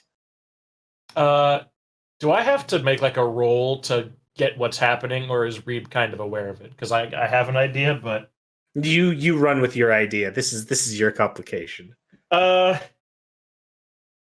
Reeb's gonna like mime out of the corner of his mouth. Reeb Van Horn. Give me a deception check. Oh God. Okay, I want to help him. I Oh want my to help. god. Okay. So- You're not helping. Oh, no. You are not helping. That's I what Zoran want- says just before he The opposite of helping. I want to cast Phantom Grip on the bird. And I want to try to help puppet it for him to where it can Okay. kind of like flap around a little bit more and kind of like even like leave his shoulder and be more animated. Like I'm like in the background, like whispering Gandalf style, whatever. And I'm making the bird as alive as possible to kind of help Reeb with his deception. You want to go first with that? I think that Yeah. Yeah, sure. Let's do that. Give me a check. So, Don't turn I my want- parrot into a and grenade. just to make sure it happens so we can use his glory, guys, can I use 4 glory die with this? Use them. Oh, remember, Go you use the ahead. glory after you roll it. So roll it, then decide. Yeah. All right, Phantom Grip. Yep. Okay, I still want to use 4 to make it an absolute success for everyone. Absolutely. Okay, and then do. All right, down 4. And Okay, I think roll it just, up. yeah, and I will roll the additional 4. Well, I'm going to do this weird 1, 2, 3, 4. And that is going to be a Wow, nope, one extra. yes, and just 1 extra. So Okay, I got so a 5 5. total, which Okay. for the thing that I usually need, the difficulty number, I needed a 4, so I succeed. Yeah. So how much of a bonus is that giving me, GM? Okay.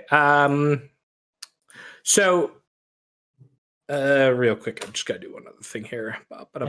Rolling dice. Okay, cool. That's a complication.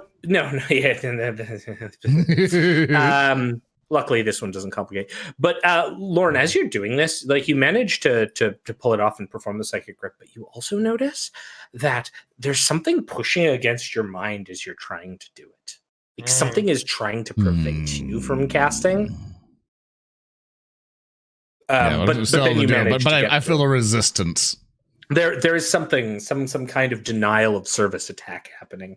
Reeb, give me your deception check, and I will give you a bonus 2 dice to it based on Lorn's chicanery. Add 2 dice to my deception roll. Yep. Direct denial of sorcery. Peanut. Yep. For goodness sake. So you're for deception. Chat just gave us a whole bunch of glory, so we're back up at full. So if you want to spend some of that. Yeah, I'd like to, because I don't think 3 is going to be a sufficient roll, so I'm going to do 5. 5? Increase your chances. Sure? I'm okay with you doing 5. All right, Cash in. I'm not even sure. This is a really important bird.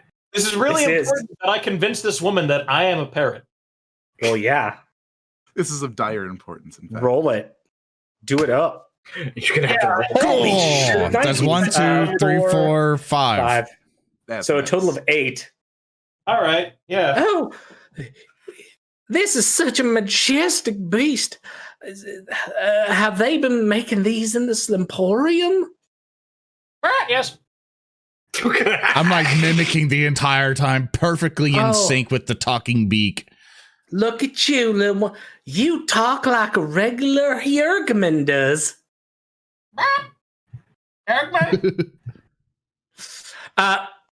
I'm hesitant to ask, but as this is all going on, Braine, what are you doing? How has Reeb become a parrot? Oh, it worked on him too good. How has this happened? Are you taking any note of the equipment? Oh, yes, I am, actually. I'm quickly coming out of my fucking trance as I look at the bird. I will take note of this diving equipment. And, this looks somewhat similar to some of the things on my home world. Might I roll tech to learn more about this? You absolutely may. Yes, cool. Yes. Right, so taking out my combi tool, I'm analyzing what I see before my eyes, and oh god. Well, would you like to wrath that? I will be wrathing that. Okay. You also have 4 glory now, so. Yeah, you can toss some glory in there if you want. Yeah. You might need. It's going to be a DN5, so you're going to need 1 more success to. Okay. To get. You want to spend 3 glory for it? Yeah. You know what? I'm going to spend 4 because I think this is more important than stupid. Okay. Wow. Okay. More than stupid. Damn. All right. You got 1, nice. 2, 3. Yeah, you got all 4 of them. Yeah, So so you're actually able to identify this. The weapons that they're using are a very old, tried and tested and true variant of las rifle. They are at least the majority stock here. They look like a Calibrax 5-1 pattern las rifle, which is something that dates back to the age of the Great Crusade. Oh, these are ancient rifles I see before me. And the armor is it looks very diving-esque, but you recognize it now as a type of carapace armor that generally went by the title of solar pattern void armor. That was meant for humans to fight in basically any environment. This was back when the Astra Militarum was furnished with good gear. Oh, this is incredible. Miss Rubiania. Why, yes. I cannot help but notice that you have the utmost skill in your creative gear. It seems as though your forces are prepared to face combat in any environment. Well, when we were blessed back long ago, when the Golem Kings descended from the skyline and liberated our world, they granted us the gifts of the great big Slempig. And you can still produce them after so long? We have many relics from ages past. We produce very few of these great marvels. Many of them are simply the relics of our esteemed marble compact. But Lorn raises a hand. Like there's a pause, and she kind of ignores you and carries on. But I assure you that we are able to create when we need to. We are not quite as devout as you of the rowboat machinis. We of the machinis are quite interested in your capacity to create these objects. Well, enough business talk. We must go and eat. She says, and like, come now. And she turns her back, the big like blood pack sloshing. Come, we have such good delectables for you to partake in. I'm quite hungry, Braine. Let's discuss all this over dinner. Well, okay, but we're going to talk it during dinner. We talk about this. This is maybe. No, I grab Zedek. No maybes. And you like walk through the line of these immensely armored figures, and then Lorn, as you kind of take up the back, you get this like slight pressure on your head as you pass the two figures with the white veils over their faces. And their heads sort of just turn and watch you as you pass by them. You can tell they are looking at you. I give them like I see you eye thing, like I point at my eyes, look at their non-existent seeing eyes. Yeah, absolutely. Man, if this planet wasn't Alabama, it'd be really cool.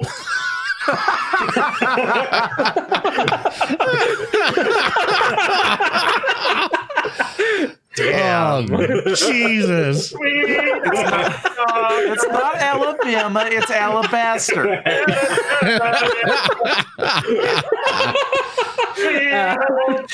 right, as we move on. Yeah, so you carry on inside and you go through like massive chambers filled with gold and chairs that are made of the finest silks. And as you're carrying on through, you see more of these marble walls and white like stone. And some of it seems to have that undulating appearance to it, like shining under any light source. And Amalthea leads you, eventually bringing you to a great dining hall where she waves her hands. Sit. She kind of beckons you all to sit down. I will sit. I will sit down at the table. I will uncharacteristically sit next to Braine. So about this solar pattern void armor, I'd very much like to see Braine. Here in Halves Arcanon, we do not discuss business before we enjoy some pleasure. Now, I will have the first meals come out, and like the servitors begin to walk out. They're gold-clad servitors with trays. Their skin, not the gray standard you've seen of servitors before, but instead this pale white skin. And as they sort of enter in, they drop trays onto the table, and it's a variety of different foods. You see white rices, you see white sauces in saucepans, you see pastas of white. Every food type that is being dropped off is white. Oh no, they follow the zone theory. White.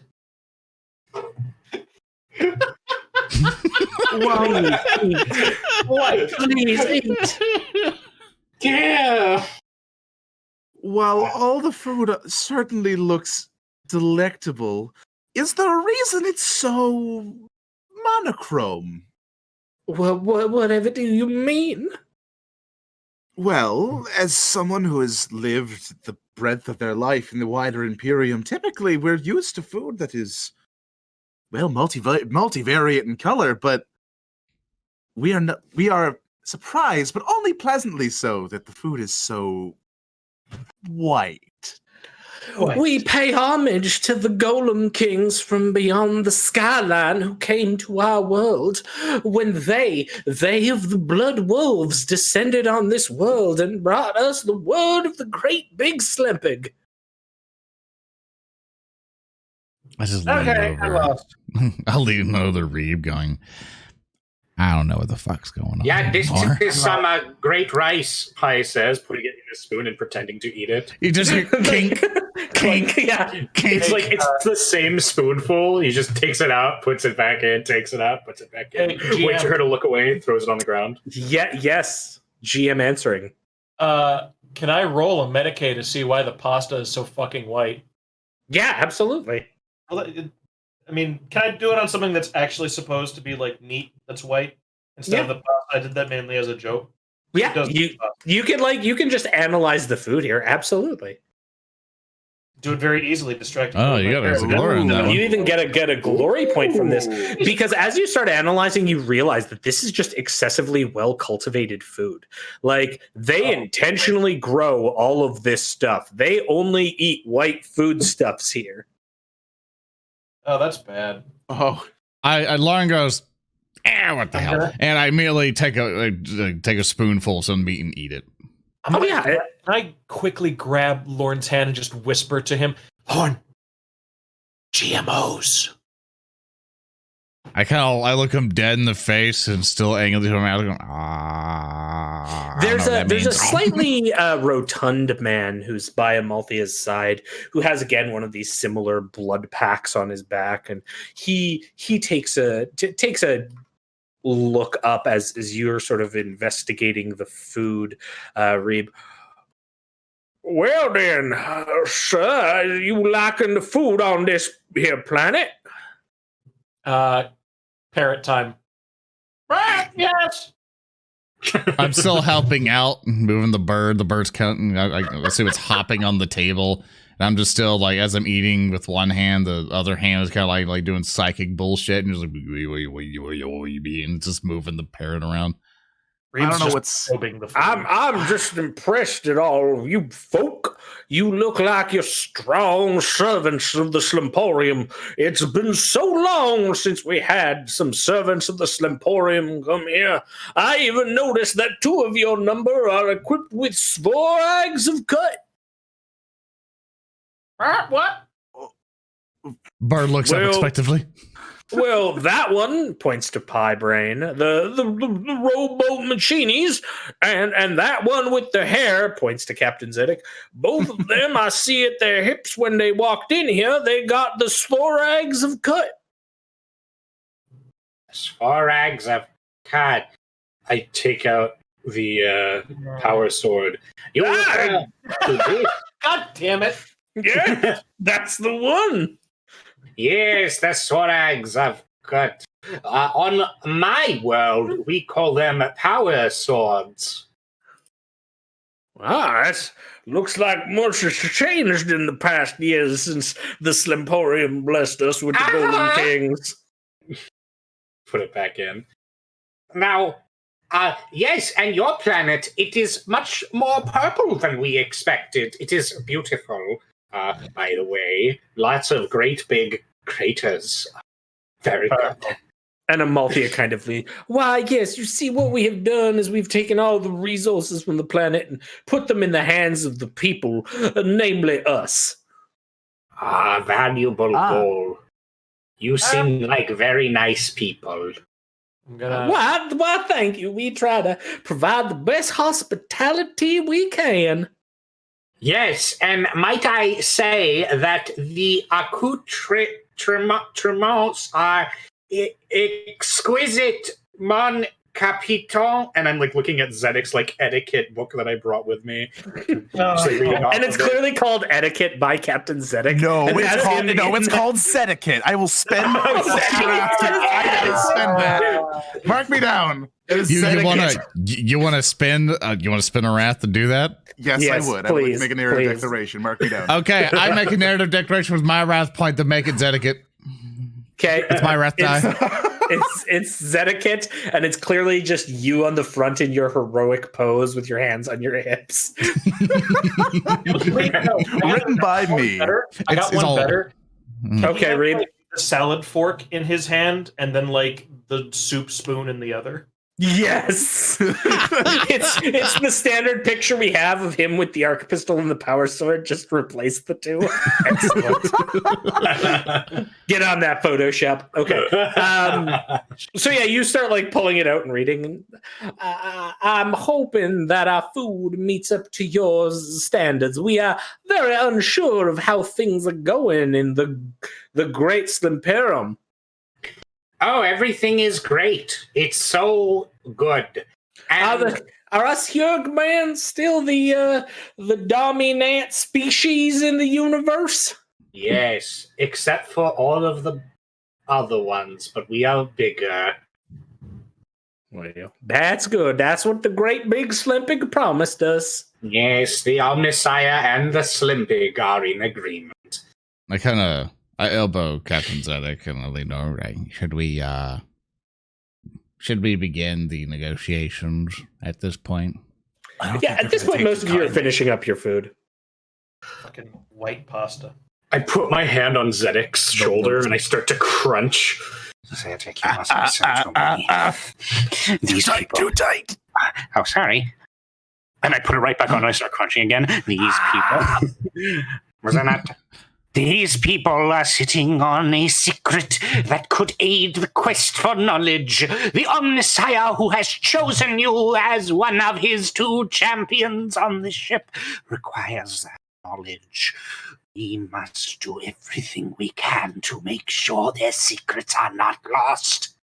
I'm aware that they have very valuable technology, Braine. And we'll get to that. That could be part of the time. That is Please, the most... Could you please stop breaking my clavicle? Oh, I see that you finished your meal. Excellent, excellent. Now it is time for us to go. We will take you to your apartments where you may rest for the evening, and we will begin formal negotiations tomorrow. Okay, that sounds so good. Before that, can I see where you produce the solar pattern void armor? Braine, not right now. There must be business tomorrow. You must first enjoy our hospitality tonight. Come, some of our troops will escort you to your apartment. I do declare that sounds like a spring chicken. I say closing Zedek before putting it back into my closing Zedek. Goddamn. Yeah. And she turns and like the blood bag on her back sloshes a bit, and then some of those solar armored white alabaster soldiers come out and they motion for you to follow, and holding their las rifles, they walk you down a series of corridors to an elevator. The elevator hums to activation as you go inside it. The guards stay outside and they just sort of nod. It will take you to the apartment. And there's a second, and then elevator closes, stops, and it opens up into a hallway. And you can see that it's a maybe 10-foot wide hallway, and there's doors open to the right and the left. And through just exploring the immediate area, it seems you've been furnished with an entire floor on this spire that includes a small medical room with 3 beds on it, 2 offices, 2 joint communal sleeping rooms, a lavatory, and a large conference room as well. The fuck? Wow, they went all out, I guess. I like these people, except for all the parts when they open their mouths, and then I hate them. But I do like their culture of having nice things. You know, Braine, I can't say I disagree with you. This For is once. remarkably well furnished. I'm not used to this level of opulence. Where's all the hard edges? Where are the skulls? It doesn't have to be all macabre and... It's entirely Dreary. non-Gothic too. Now that you've got a much better look at their interior, they do not have that Gothic aesthetic. Yes. I have seen rooms like this only once before, in the inner sanctums of the Forge World. It is pretty dope. I haven't seen an apartment this nice since we were in the upper spires many years ago. I'd like to point out that they decided to call this an apartment, but not a luxury suite for their esteemed guests. It seems they can't afford higher luxuries for people of our stature, but we will make do. Did they give us room keys? What is that noise? You hear what sounds like the breaking of glass. Like you're all in this conference room, and you, from like the other side, you hear like what sounds like glass break. What the hell was that? You start hearing footsteps and like this dragging sound approaching. I'm going to go look after where the source of this dragging noise is coming from. Yeah, I'll be going with Braine. Yeah, so... Oh, sorry, was that Reeb? Reeb is just looking around. He's just going to mutter to himself. And Zedek? Inquisitor Howland did not prepare me. I'm going to follow along and see what's up. Okay, so Reeb, you kind of stay back a little bit, and then the rest of you start advancing towards the noise. As you do so, you're quickly stopped as a group of figures stands right in the sort of stairs leading down into the conference room that you've found yourselves in. And we're going to switch to this scene real quick, but then we're going to take our first break of the evening as a trio of creatures, hunchback, like crimson-stained human-like figures with massive boils all over their bodies, look up at you, one of them holding what clearly is a spear with a syringe at the end, others holding like las guns, some of them just aped over with boils covering eyes, and they just sort of look at you with these wide eyes. And this is where we're going to take our first break. It is Before at this that, go juncture ahead. that I would like to say thanks, Alpha. Good. As they're signing up to it, so someone like, it's nice to meet you. I'm like, Lorn points at those and goes, "What the fuck are those?" And I'm immediately casting something. Oh, what are you casting? Molten Beam. Wait. Oh, we don't know if they're enemies. I'm going to try to take his hand down. You literally see my hand come out, and you hear like, just some Iron Man. Just, Lorn. like, These people could Okay. be biofreaks. okay. I'm Well, like, they could be so I put it down, but bio-friends. only like slightly. Only slightly it goes down, and I wait. Yeah, and the group of them kind of like approaches up like towards you, getting fairly close. And yeah, you can see there's probably 4 of them in the immediate area, sort of 2 of them coming down the steps and then another 2 behind. And one of them with sort of beady eyes and holding a las gun in the front just sort of looks and goes, "Wait, you're here and you need to check your blood. What? What? We need to check your blood. No, you don't.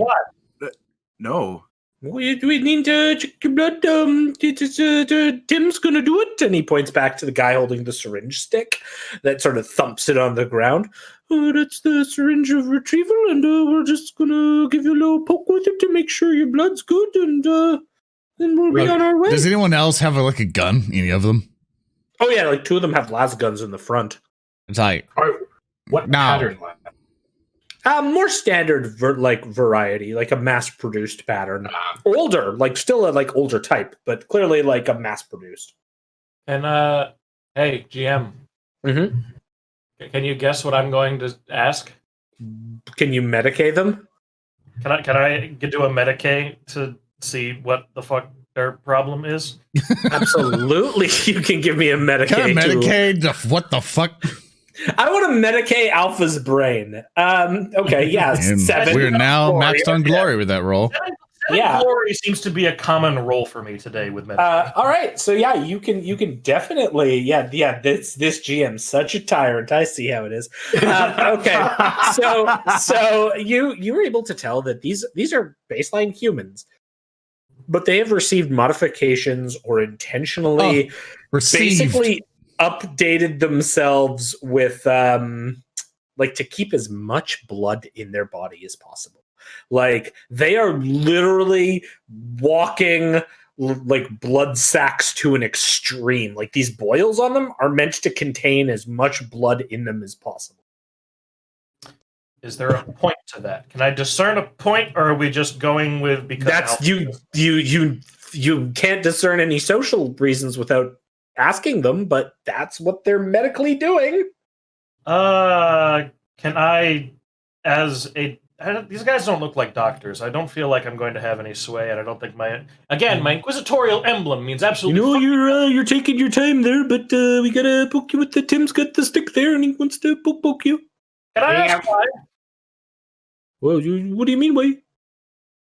It's not common for us in the Slimperium to have this done to us. Oh, good. So you're from the Slimporium. Good. That makes things easier. Well, you see, we're the Blood-Backed. We are the followers of the Bloody Ones, the Golem Kings from beyond the skyline. And, well, we think that you being here is a return of the Golem Kings. But in order to make sure you're the right return, we need to make sure you possess the correct amount of blood.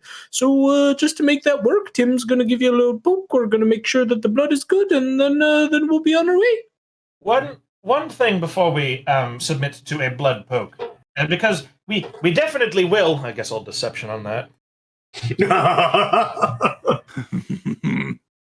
Okay. Oh my God, it's a 4. Okay. Yeah. They seem to be buying a little bit of what you're saying.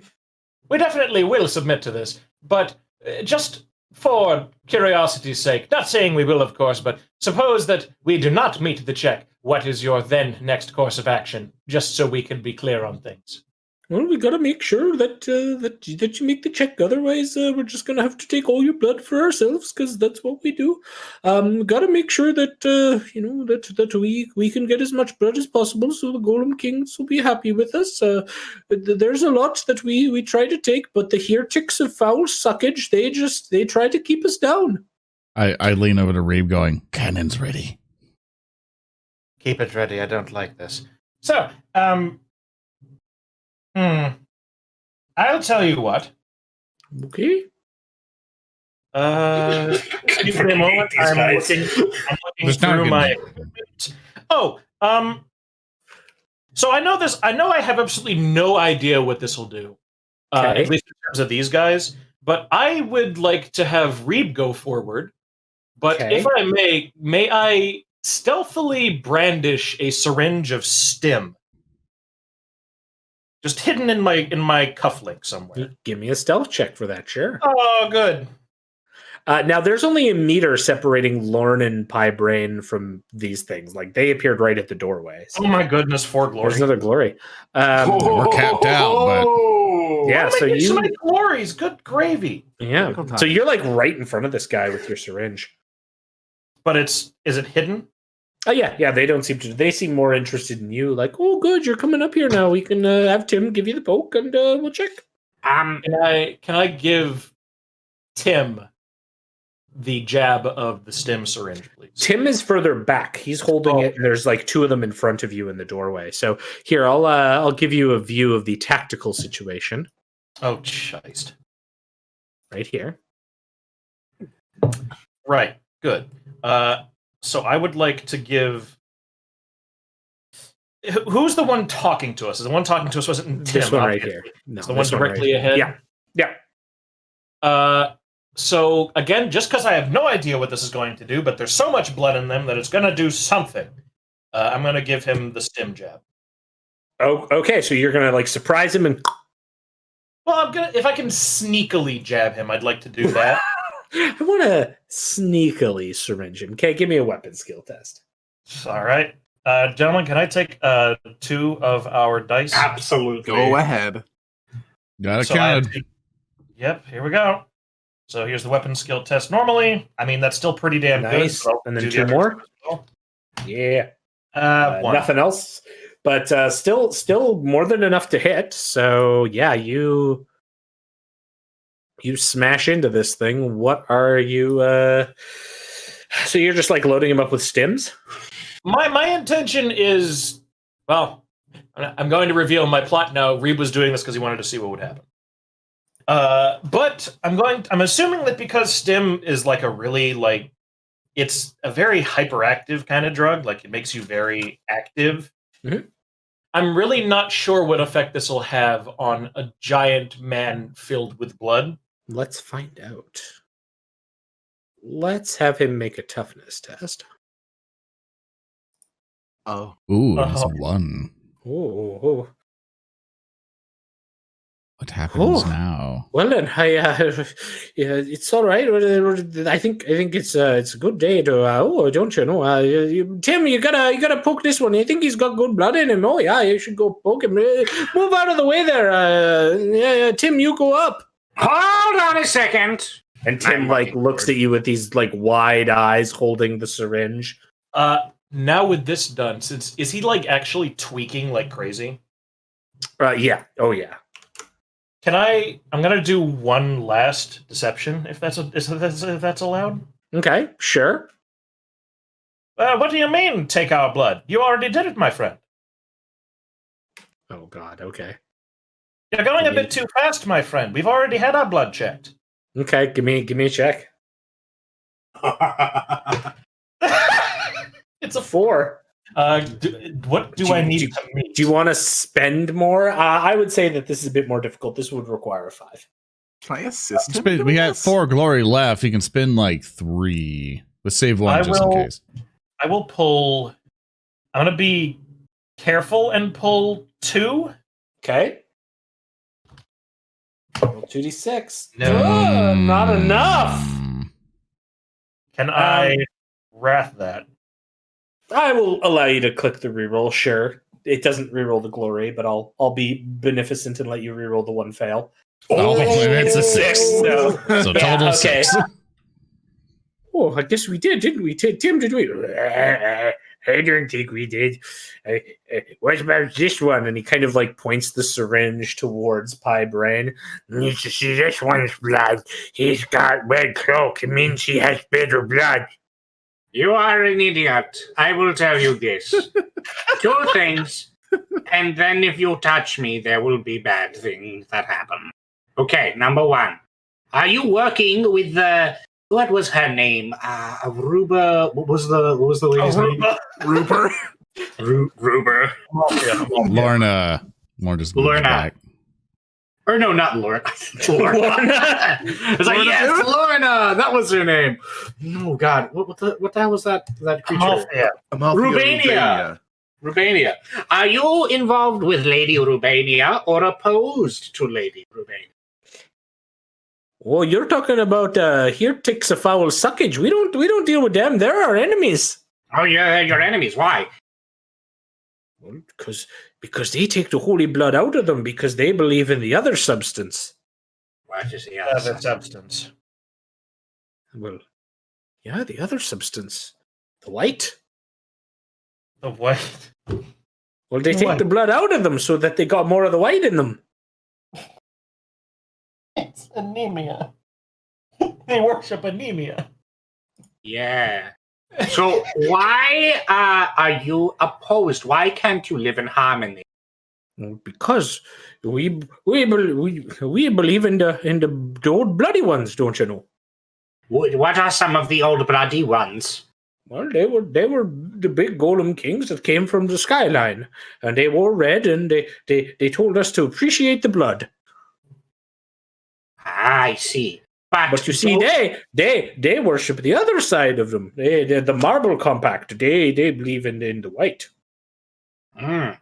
And what is the white? Well, hold haughty and think they're so noble and so smart, like they can rule over everyone. I see. Then it appears to me that I must be the one to bridge your gap. What do you mean? I am not a one of red blood, nor am I one of white. I come bringing the word of the Omnisire, and I unscrew my hand with black blood, and I let oil drip onto the floor. Reeb's gonna step out of the way, and I will. Lorn gets in position. I am the one who will bring peace to your lands. And there's like this shout, and Tim reaches back with the syringe and goes to stab it at you. Like just this absolute heresy that you have undone on him. Do any of you want to spend a glory to act in the surprise round as he goes to stab? Can I at least make a check? For Lorn, doing the hand sign for Lorn to do his thing. Yeah, Lorn immediately wants. I want to immediately spin a glory point. Yeah, sure. Do that. Lauren, go ahead and make some black pudding. Okay, I got. I bought scoop. All right, what is? So here's. I didn't switch the thing. Okay. What is the blast template that I need for Molten what? Beam? Molten Beam? Okay, so that's a medium blast. Mm-hmm. And since we aren't using the bullshit ridiculous giant one rules of giant templates, because my God, it has a radius of 3 squares. For fuck's sake. Yes. So you would in a close quarter area, if you are intending to use it, you would have to basically put it there. Yeah, you would have to target it here. So everything is in a line. And no. It's a line that goes out and then explodes in a blast. It's basically like D&D fireball. You shoot out the little P and then it explodes. In this case, it's a line. But if the line hits anything, target struck by the beam. Blah blah blah blah blah. Yeah, it's beam instantly travels across a straight line for 10 meters in the direction you choose, striking targets using a medium blade. Yeah. You know what I want to do. You want to navigate it here so it hits all of them. Okay, are you overpowering this, or are you just making a basic psychic test for this? That's the thing, isn't it? Back left, or does it pass through? Does it impact and explode? It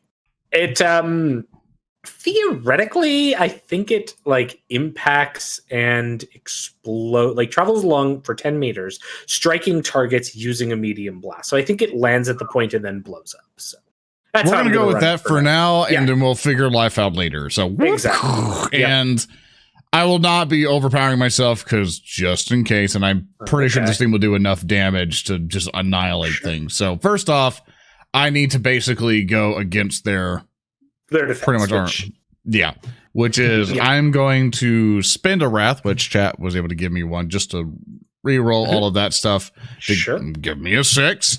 So I should be able to do fairly well on that. That will hit. Yeah, I was hoping to boost some more, but don't have any exalted dice, so you can't shift anything. But I do 19 damage total for the blast. Yeah. So you just cook all of these. Go whoop. They all there's this blast of energy that goes out and it pops in the air, and then they all melt into these puddles of steaming blood that curdle on the floor. I tie off my kind of wipe off some possible blood dust off of me, and hold up. And then one of them comes out from behind cover and looks up and sees Lorn's hand with the psychic energy. No, and takes a shot at you, Lorn. Oh, of course he will. He's north of us. But where is he be? Anyone else want to spend a glory point to stop him from killing me? I'll spend a glory point. I'll light Thanks. the suit up. I'm just gonna take a big old shot with my arc pistol. So you. Yeah. Okay, so spend a glory point. Okay, so you see him run in. I'll allow you to take a shot with your pistol. Overwatch. Yeah, glory Overwatch. Gloverwatch. You want to spend a wrath die to re-roll it just in case? Yeah, I do. Yes. Okay. Good. Or not. Okay. Or not. I assume you still hit him. You'll still hit. You'll still hit. Roll damage. Boom. That's 14 damage, -1 AP. I'll mark a toughness. Actually, a determination roll. That's what I'll do. Let's see here. That's just a toughness test. Will he survive? -4. So he takes 3. So he's up. He still has 2 left. And then did what I could. He shoots you. He shoots you, Lorn. Oh, actually, okay. Yeah, go ahead. He shoots you with the las gun. Pew pew. Mm-hmm. It's 4. Will So 3 that- hit you? That'll also be a complication. Thanks to chat. God damn you, chat. A 3 will hit. Okay, I'm gonna roll damage real quick just to see what happens there. See how I die. I'll do 9 points of damage to you. Cool. So 6, 7, 8, 9, there's 3, and I now have to go ahead and make myself a determination thing. Yeah, to see how much damage. Had to see how much I'm going to just fall to the ground, and I make none of them, so I take full 3 damage. As this like las bolt sears on you, and then I get a 23 for my combat complication, which is out of ammo. So he comes out, fires his las gun in this like blast of red like flashlight energy, and then clicks again, and it just makes this click click sound as he looks down at it. It's a flintlock. A flint las. He starts taking more lasers and starts putting it in the barrel and stuffing it in. No. Oh no, that's not good. And then in the final part of the surprise round, another one comes out. Yeah, pie brain. I like how you're like, doesn't shoot me. Why would it ever shoot Lorn? It does shoot pie brain. Excellent. Wow, don't be too. That's weird. Holy Holy shit. Hits you with a 6. So I God. believe that also allows me to shift 1, which I will do for a bonus damage dice. Though I'm Yes, it pretty sure this does. won't do anything to you, but let's find out. No, it does 8 points, which I think just bounces harmlessly off of you. Yeah, just ping. Yeah, but we still get the critical effect. So let's see what my critical is with this las gun that hits you. Instant death. These are not troops, by the way. I'm treating them as higher so they can crit you. So that is vicious vivisection. The flurry of blows causes horrific pain, so dissecting pieces of the foe's body in a scene of carnage. All right, so what happens is this one comes out and manages to shoot just as you've taken off your arm and have the oil going out, and the flashlight hits right in there. And you take 1d3 mortal wounds. Also, that one also needs to be a complication. Oh my gosh, I hate you people. I mean, I love it. People. Please. There's 2 of them queued up, man. Wait, great. if it was a complication, then it wouldn't have been a critical hit. I think we should allow the critical hit just because. Yeah, okay. Yeah. I agree. I But- will do a complication so Thurston never crits. That's right. Okay, so you'll take 1 mortal wound, and then the next thing I do will be a complication guaranteed. But you guys get to go now. Regular initiative. Now, can I roll to soak a mortal wound or no? No. Only demons can do that. You're not a demon. Only demons can do that, shithead. These people are demons. Fuck you, peasant.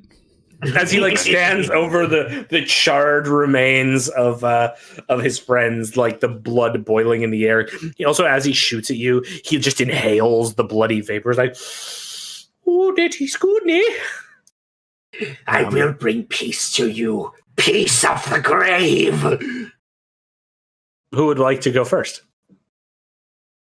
Yeah, I already went with my Right, glory. first saying, based on and the- Zedek went. We're into that was the surprise round because your Okay, 2 okay. chuckles gloried. So now it's anyone connect whenever. I'd, Zedek should go.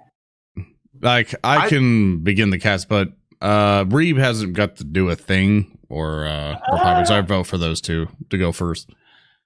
I'd like to let Pi go because I just did like a barrage of checks to try and get us out of the situation that ultimately failed. Sure. Because Do I Pi s- decided to pee on them.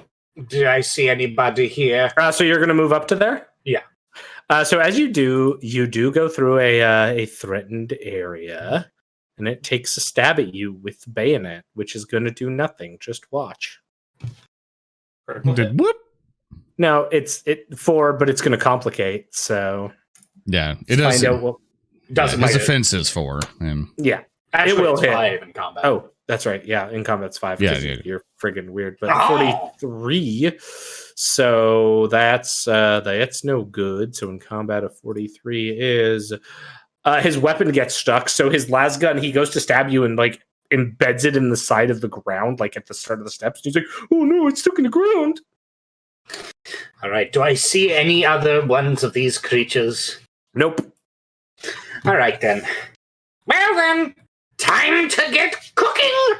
I'm going to start cutting this man to ribbons. Sure. And I'll Give me make an attack roll. With 5, do I do it?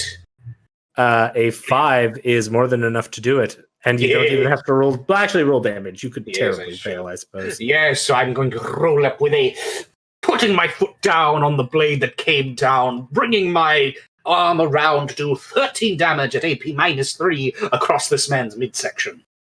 He just dies. he just dies.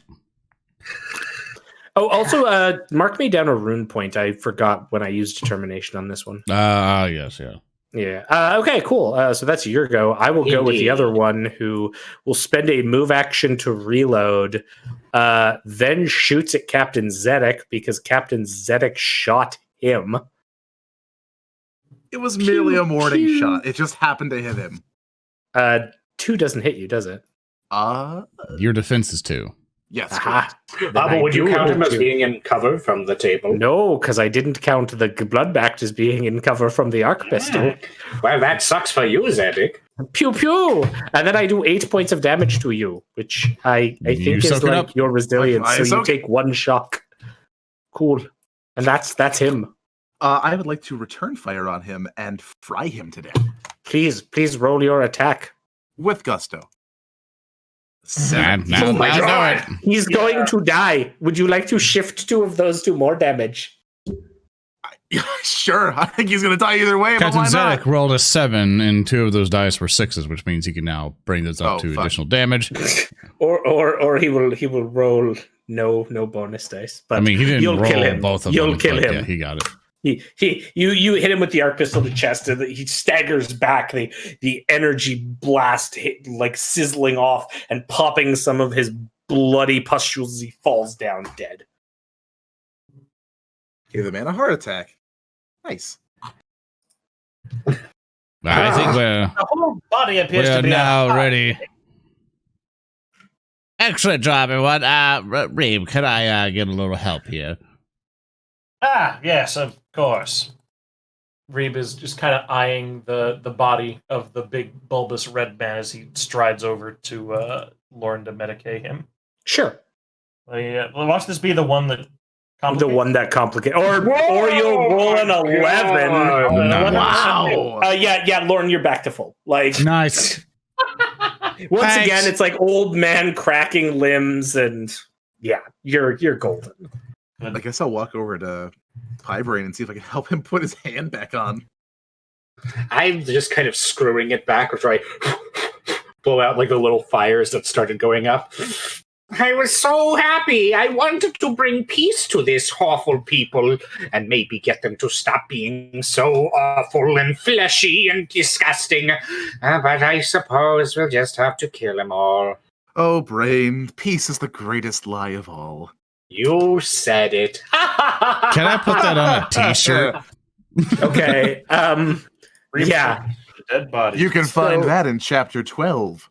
God damn it. So with that, with that lovely lie, we have a brief fade to black, and we cut to shortly thereafter when our heroes have met up with Amalthea again in sort of the noble quarter, having approached her after being attacked by whatever those things were.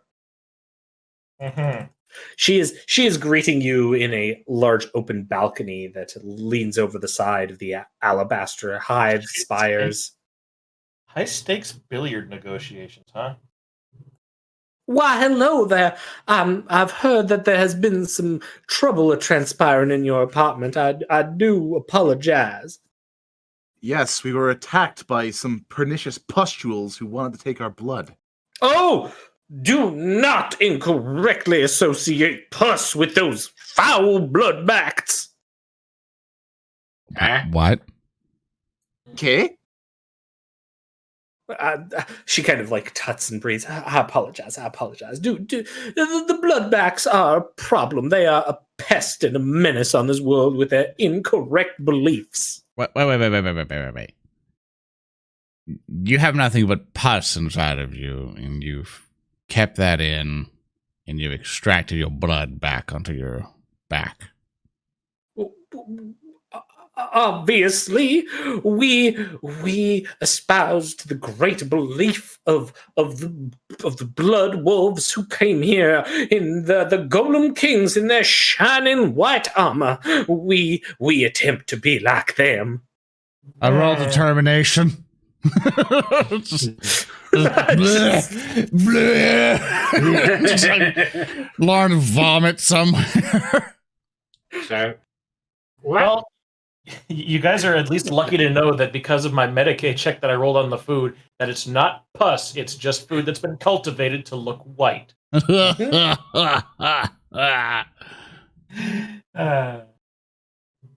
good.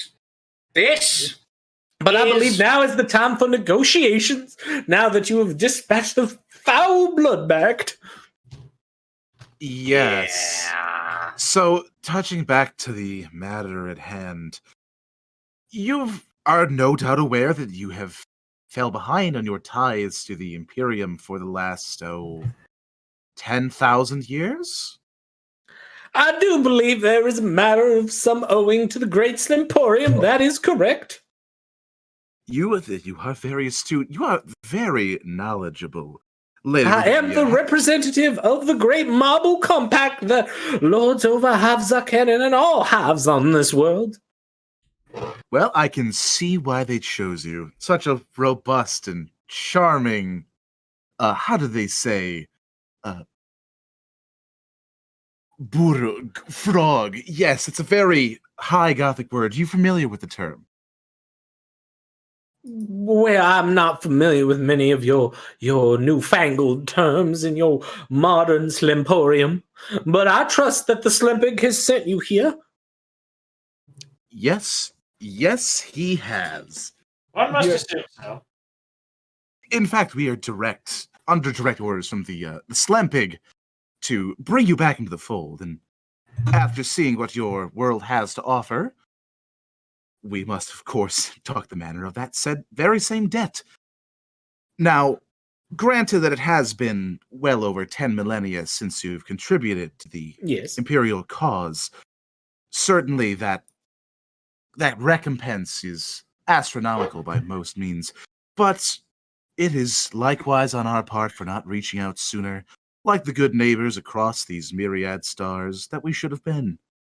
As such, we're willing to look past the level of debt, per se, that you are owing us. Well, that is very kind of you, great ambassadors of the Slimporium, because we have nothing left. What do you mean you have nothing left? Well, you see, after the first millennium since the Slimporium contacted us, we used most of our natural resources to build our great hive cities in the honor of the great Slimpig. But after that, well, we had to keep growing up because that is what we were told by the Slimporium. So our cities kept growing higher and higher. And then, well, we of the Marble Compact realized that those spires, the tops of those spires must be marble and white in the great honor and tradition of the Blood Wolves Golem Kings. So we decided that we would find other means of resource management and gathering. And what are those means? Do tell, Lady Ravenia. Well, we have gathered resources from wherever we can. We have taken from everything from this world, and well, once we were done with this world, the only way we could get the resources necessary for these great walls, and she's like taps the white wall, like the alabaster white undulating wall. Well, we had to take from our people in small doses over these millennia to build up this great capital. Zedek's kind of parsing what she's meaning by this, and Yes, Reeb. Would you like to Medicae the walls? Yeah. As a as a totally non-permissive GM, I will allow this. I'm sorry, Hulky, by the way. I need this dispelled fast, or I'm going to have a problem. Oh no, don't worry. I am right there with you. Just keep distracting her while Reeb goes off and etches a little bit of the wall off so he can look at it with his no doubt impending complication or an 11 or an 11. Yes. All right, let's put a little cap in this, everyone. Reeb goes off to the side to study the walls. Zedek, you're continuing negotiation. Pi and Lorn, are you like backing Zedek up in these talks? What are the two of you doing? We'll start with Pi. What are you doing? Pi is just analyzing things.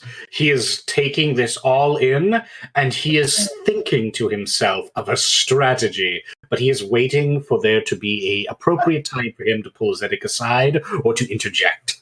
Okay, absolutely. Reeb? Oh, sorry, not Reeb. Lorn, what are you doing during this? I'm playing on my Fox boy, just not paying attention. All this politicking stuff is boring. I'm multitasking several things right now, but it's like that's pretty much what I'm doing. I'm like, yeah, whatever. Just tell me I need to blow something up. Yeah. Just okay. So yeah, Zedek. Yeah, she sort of like looks at you and continues her conversation. So as I say, we do not have much. We can offer a paltry sum of soldiers, but our material is much depleted. Most of what we have left now is enough to barely support this world, I dare say. I raise my hand. Remember the salt. Why, yes, divine servant of the rowboat machinies. I am an emissary of the Golem Lords. Well, yes, if you serve the Great Slipping. We do, and I'm here to tell you that you have done a really great job, but now it is bad. You must change your ways, as the Slimperium has changed. As you change. Look, shut up. You need to stop this horseshit. No one cares. And he points at the spires. And instead, you need to become normal. Because this is crazy, dude. Whatever do you mean, normal? Yeah, shit's fucked. I go back to playing. I unscrew my hand and I reveal the oil. And she looks at it. Oh, I suppose you truly are servant of the rowboat machinies. I am a servant of the Omnissiah, and I tell you this, you have much to offer the Imperium. So few people have access to the weapons of war you have reserved from the great period before. You may offer them to us as a great boon against your payment. But it becomes clear to me that over your centuries of survival, you have done goofed, ma'am. Well, I think that we have done fairly well for ourselves in keeping Habza Cannon and this world. It is a great place, but now it is stupid and it must be changed. What he means by that is that your ways, although they are cultural and wonderful and traditional, are outdated by Imperial standards. Such is your resource plight. But as he said, you still have much you can offer the wider Imperium and the Slimper himself. Your world, though dry and desolate, is filled with salt and machinery that has been lost to the eons. Surely, if you are planning to leave this world to the beasts as it is, you could afford to forego that or yield your secrets and technology unto us so that we may enrich the human cause. and forestall your extinction. I suppose there's one small thing that may be of interest to you that might be worth something to the Slimporium. What? Do share. Well, there once was an outpost of the rowboat machinies in the lower levels of Hives Arcanon, a small outpost where they had some of their agents working. They went by some different name back in those times, some kind of Mechanius. Mechanium! That's it, it's the Mechanium.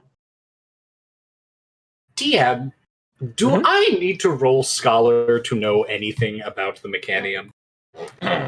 You can give me a Scholar test, absolutely. Okay. Because I feel like Pi is probably more knowledgeable than the average person. I just don't know what precisely you know. And with that roll, that's 3 successes. I mean, you know enough basic history of the Adeptus Mechanicus to know prior to that, during the ages of the Great Crusade, they were known as the Mechanicum, which sounds an awful lot like this, which means this would be some kind of installation from 10,000 years ago of the Mechanicum, which would mean the tech would be pretty impressive. Yes, that would be great boon. All that information and knowledge from the era of the Mechanicum. Yes. But there is still the small issue of your awful, stupid culture. Braine. And your dumb, stupid... I pull him back and like, go on, say, look, Braine, Vox Boy. Like a Vox Boy? Here, beat this level for me. Go, Zedek. I will re-enter the conversation. We will have to discuss the nature of your Riven society at some point, as well as the circumstance of your bio-augmentations as... Tiny bit they may closer not to your mic. necessarily... Oh, I'm sorry, I'm just dumb. We will have to discuss the nature of your bio-augmentations and your clearly divided society and your planet being virtually dead already at some point, but I assure you, look into the vast, deliciously salty resources you have available, and we may consider that as part of the tithe while we investigate the mechanium in the lower levels of the hive.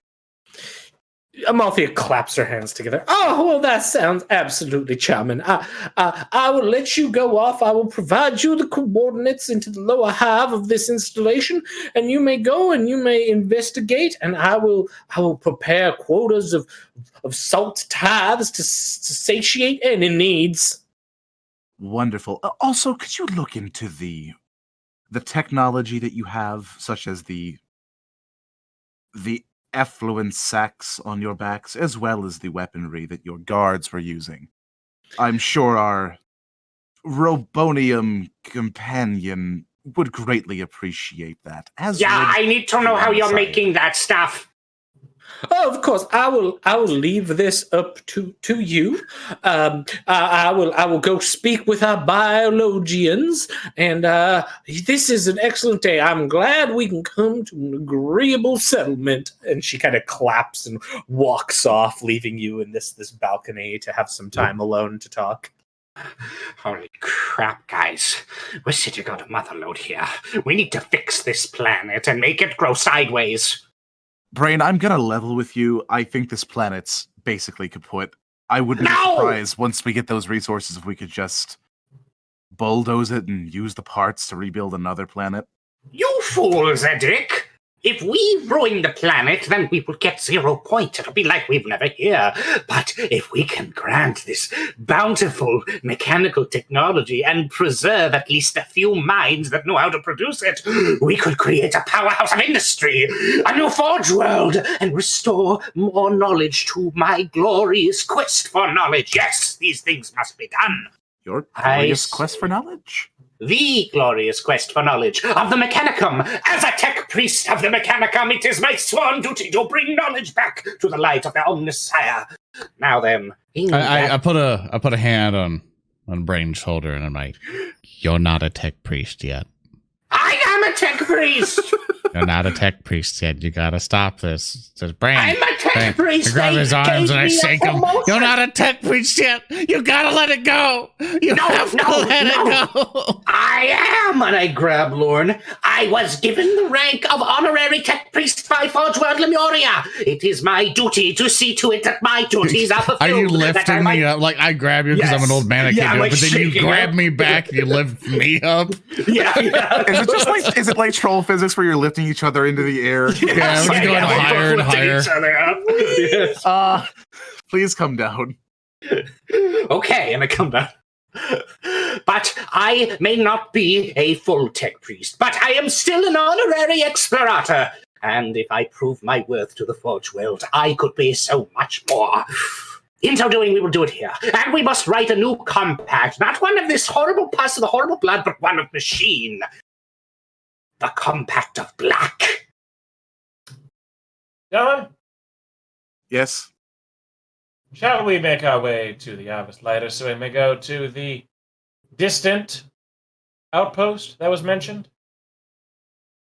I believe it's in the lower levels of this hive. I'm not sure if Yes. the Arvis can take us there. But you have been provided information that indicates how you can get down into there through taking like the industrial elevators they have. The sooner we can be done with this place, the better. We are in the midst of a biohazard. You're saying what I think you're saying, aren't you? So what Captain? about his medic check over there? He knows. I know. Okay. Reeb is being very intentionally quiet. Gentlemen, I believe it's time we move on. Let's go to the elevators then. Let's not be in this worse place. I hope there's metal below and not this. Oh, metal. I can't remember the last time we've been on a planet with that.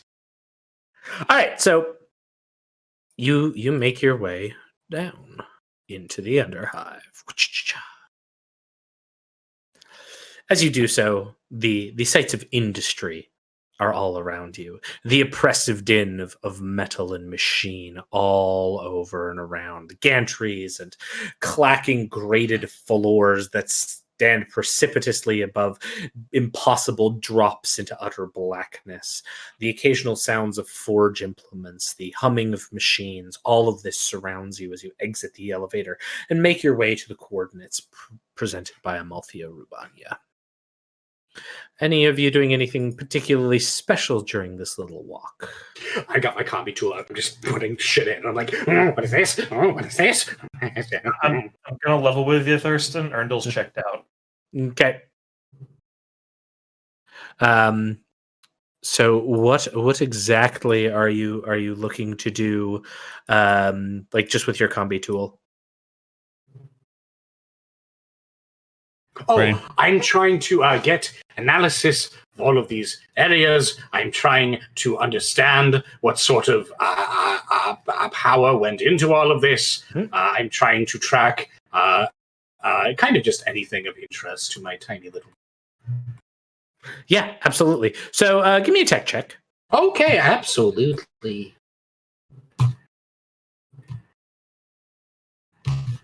Tech check. Check. There's a complication. Yeah, so I'm gonna tell you what the Well, 4 complication dice. is. So you are going around, and as you are like checking the various devices and various cogitator units, there's a slight moment where when you hit one of the cogitators, you manage to just activate a subroutine that causes an alarm to start going off. It looks like the device was just entirely a trap device intended to produce that kind of noise. Need a machine that screams. And as that's going on, you all of you start hearing the tread of footsteps, like running footsteps on grating, probably a dozen or so. Should we And- take cover? I think Yeah, like, there's we've co- tripped there's it cover along, around. everyone. Yeah, I immediately take cover. Yeah. Yeah, I'm gonna get into cover. I will do the same. Who's out there? Who's out there? You're in the lower toads territory. We're the bigger toads. What's up to you? Bigger toads? I ain't heard of you. Are you some new people? Yeah, we some new people. We're here to help out the little toads beat up all the other not toads that are not us. Really? Yeah. Oh. Guns down, boys. Oh my god! Oh my god! Hi, I'm Demetra. You're what? I'm Demetra. I'm Lorn. Nice to meet you. Come on, and she like waves, and you can see like a bunch of people like holding like low quality auto guns and auto pistols and just like very grody weapons that they put more at like ease, and they walk up, and this lady sort of like waves her hand. She's like, "Hi, we're here to beat up those other stupid gangs and whatnot. We hear they have like some tech that we've been wanting to be interested in, you know, for the boss, which is me." And I like flare out my coat a little bit.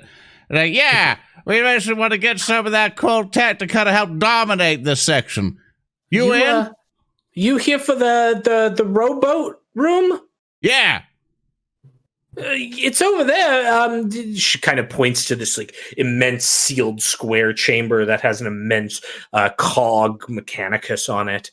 None of us can get in there. We tried. If you can get in there, that'd be great.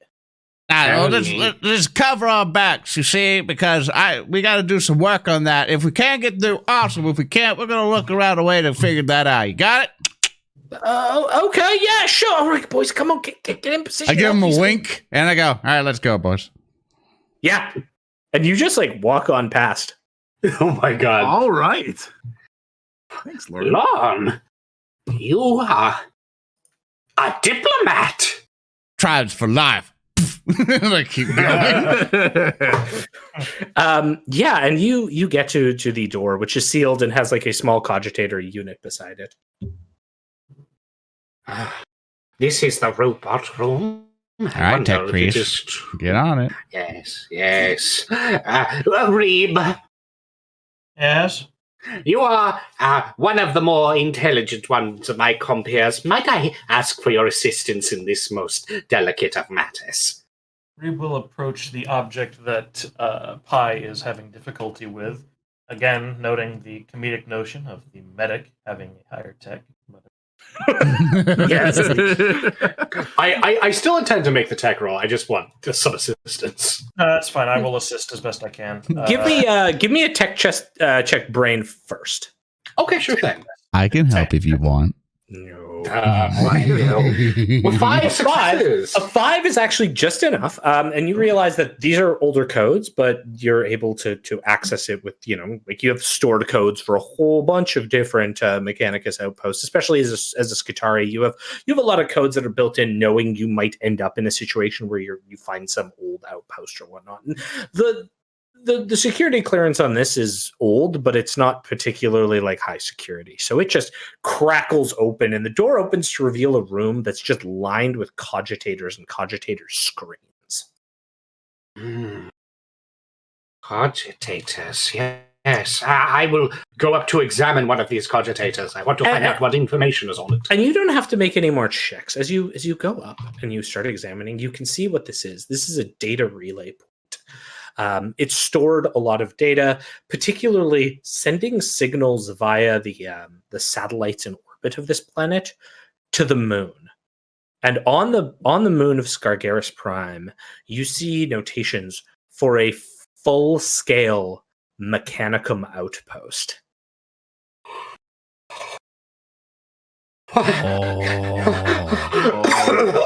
Is there any way for me to contact them? It looks like they've stopped sending transmissions here, though everything that's happened has been through automated cogitators. So whilst there's been no like back and forth transmissions to this installation, what you do see is that it's done check-ins, and the cogitators on the moon outpost have checked back, indicating the outpost is still active, but there may just be no one manning it anymore. Can I perhaps make a check to modify the cogitator to be able to send out a signal, a communication that if picked up could be rendered into some kind of... You could tell you could actually just activate that system like without any type of skill check. That's one of the things you can do here. All right. I'm very quickly going to take this cogitator and I'm going to relay a message in binary code. This is Tech Priest Expirata Pi Braine of Forge World Lemuria. Respond any and all survivors of a Mechanicist outpost upon what's this moon's whatever the moon is called. This is urgent. Any survivors, please respond. And as you send that, I think that's where we're going to call today's episode. Oh, there you go.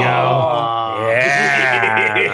Thank you so much, Thurston, for an awesome session. Hooray!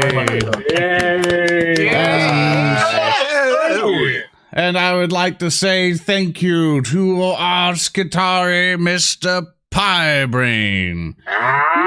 Yes, thank you. If you want to follow me on my social media, I am on Twitter at SuperSnakeKick. I'm also on YouTube as Speaker D, where at some point, perhaps videos will be posted. And I would also thank our Inquisitorial Acolyte for being here today. Yep, that is me, Earndil, playing Reeb Van Horn. You can follow me on Twitter at Earndilio. And that is all I have to say at the moment. You're up next. And I'd like to thank our captain or rogue trader of the party. That's me, HulkyKrow. Thank you guys for coming out today. You can find me at HulkyKrow on Twitter. It's pretty much the only social I keep up to date with. If you find me on some other platforms, by all means, drop me a DM. I'd be happy to respond to you. And I'd like to thank our game master for running an excellent session today. Come back next time when we go to the moon. The moon! That's all. The moon! And I have been your host, ZoranTheBear. I've been playing Lorn, the Sanctum Psyker. And just as a reminder, as a blanket, just kind of reminder for everyone who kind of came in here late and didn't see the beginning announcements, which are very important. First off, all future VODs, episode 5, which is this one, will be up on Alpha Boost's channel as a VOD. But all future ones, let me get rid of this other thing, all future ones will be on my channel, which is youtube.com/ZoranTheBear. So episode 6 in all throughout until we change something again or whatever, that's where all the rest of the VODs are going to be. So guarantee if you want to see the rest of the VODs after episode 5, then that's where you'll find them all. Additionally, you can also help support the show on Patreon, where we like to use this as a way to kind of update you all on what's going on. Patreon is a fantastic way to kind of keep in contact with you all. We also will be establishing because we're also going to a gated system now. So if you want to watch these VODs early, because we kept the first 5 episodes basically like as quick as we could kind of deal, and no kind of preview stuff or whatever. Now it's on a gated system. So basically we, like, say for example, what'll happen is like once this VOD is now done for episode 6, not this one, for episode 6, they're now going to subscriber only for Twitch, and then you'll see the VODs maybe 2 weeks after the show premieres. So just so you are aware, that's how it is. And just as Chad also said, episode 0, which was kind of like our episode like before we started doing this, that is also up on my channel as well. So, and it will still be going bi-weekly. So every other Saturday, remember, every other Saturday we stream. So remember, every other Saturday until we basically do it. Doesn't include live. No. Live just happens automatically. You don't have to do whatever for live. That's just for VODs. Just VODs in the podcast version. That's it. Just to kind of help with the confusion. On Patreon, we literally have a step-by-step guide on how all this executes. So just check the blog post there and the post we made there to get explained more. If people are still confused, I'll make another one. So yeah, streams happen just normal. Just normal, everything else, just you all aware. So basically, next episode will be on September 5th. I hope you guys can make it there. And please stay tuned to our Twitter and everything. That's at WarHams Show, just in case we have to delay a thing. Just so you are aware. So, with that, everybody, thank you all so much for being here. We greatly appreciate your awesome support. You guys came in like just an absolute, like like an absolute team, and we greatly appreciate it. And one of the final things I want to say, for those of you who've been super active with the show and really want to help be part of it even more, we're starting to basically include some extra stuff in the future where we want you as a community to influence the game, not just basically with like donating and stuff like that, but just by playing games, you know, just by like playing playing like Warhammer 40K or even Warhammer Fantasy maybe in the future, just basically stuff in general. So I encourage you to join my Discord, to where we want you guys as potential tribes of the debt collector to come together and fight each other to influence what's going through. So we all want you to start playing games, finding people to play with on the Discord, start reporting what you're doing sometime in the future. But for now, join the Discord, see if you can make some friends there, start learning how to play your games, and once we get a system set up, you might be able to inflect or influence WarHams in some way. So with that, I think we're done, everybody. Thank you guys so much for being here. I think we shall now be leaving. Thank you all so much. We will see you all next time. Farewell. Bye. Thank you all, beautiful people.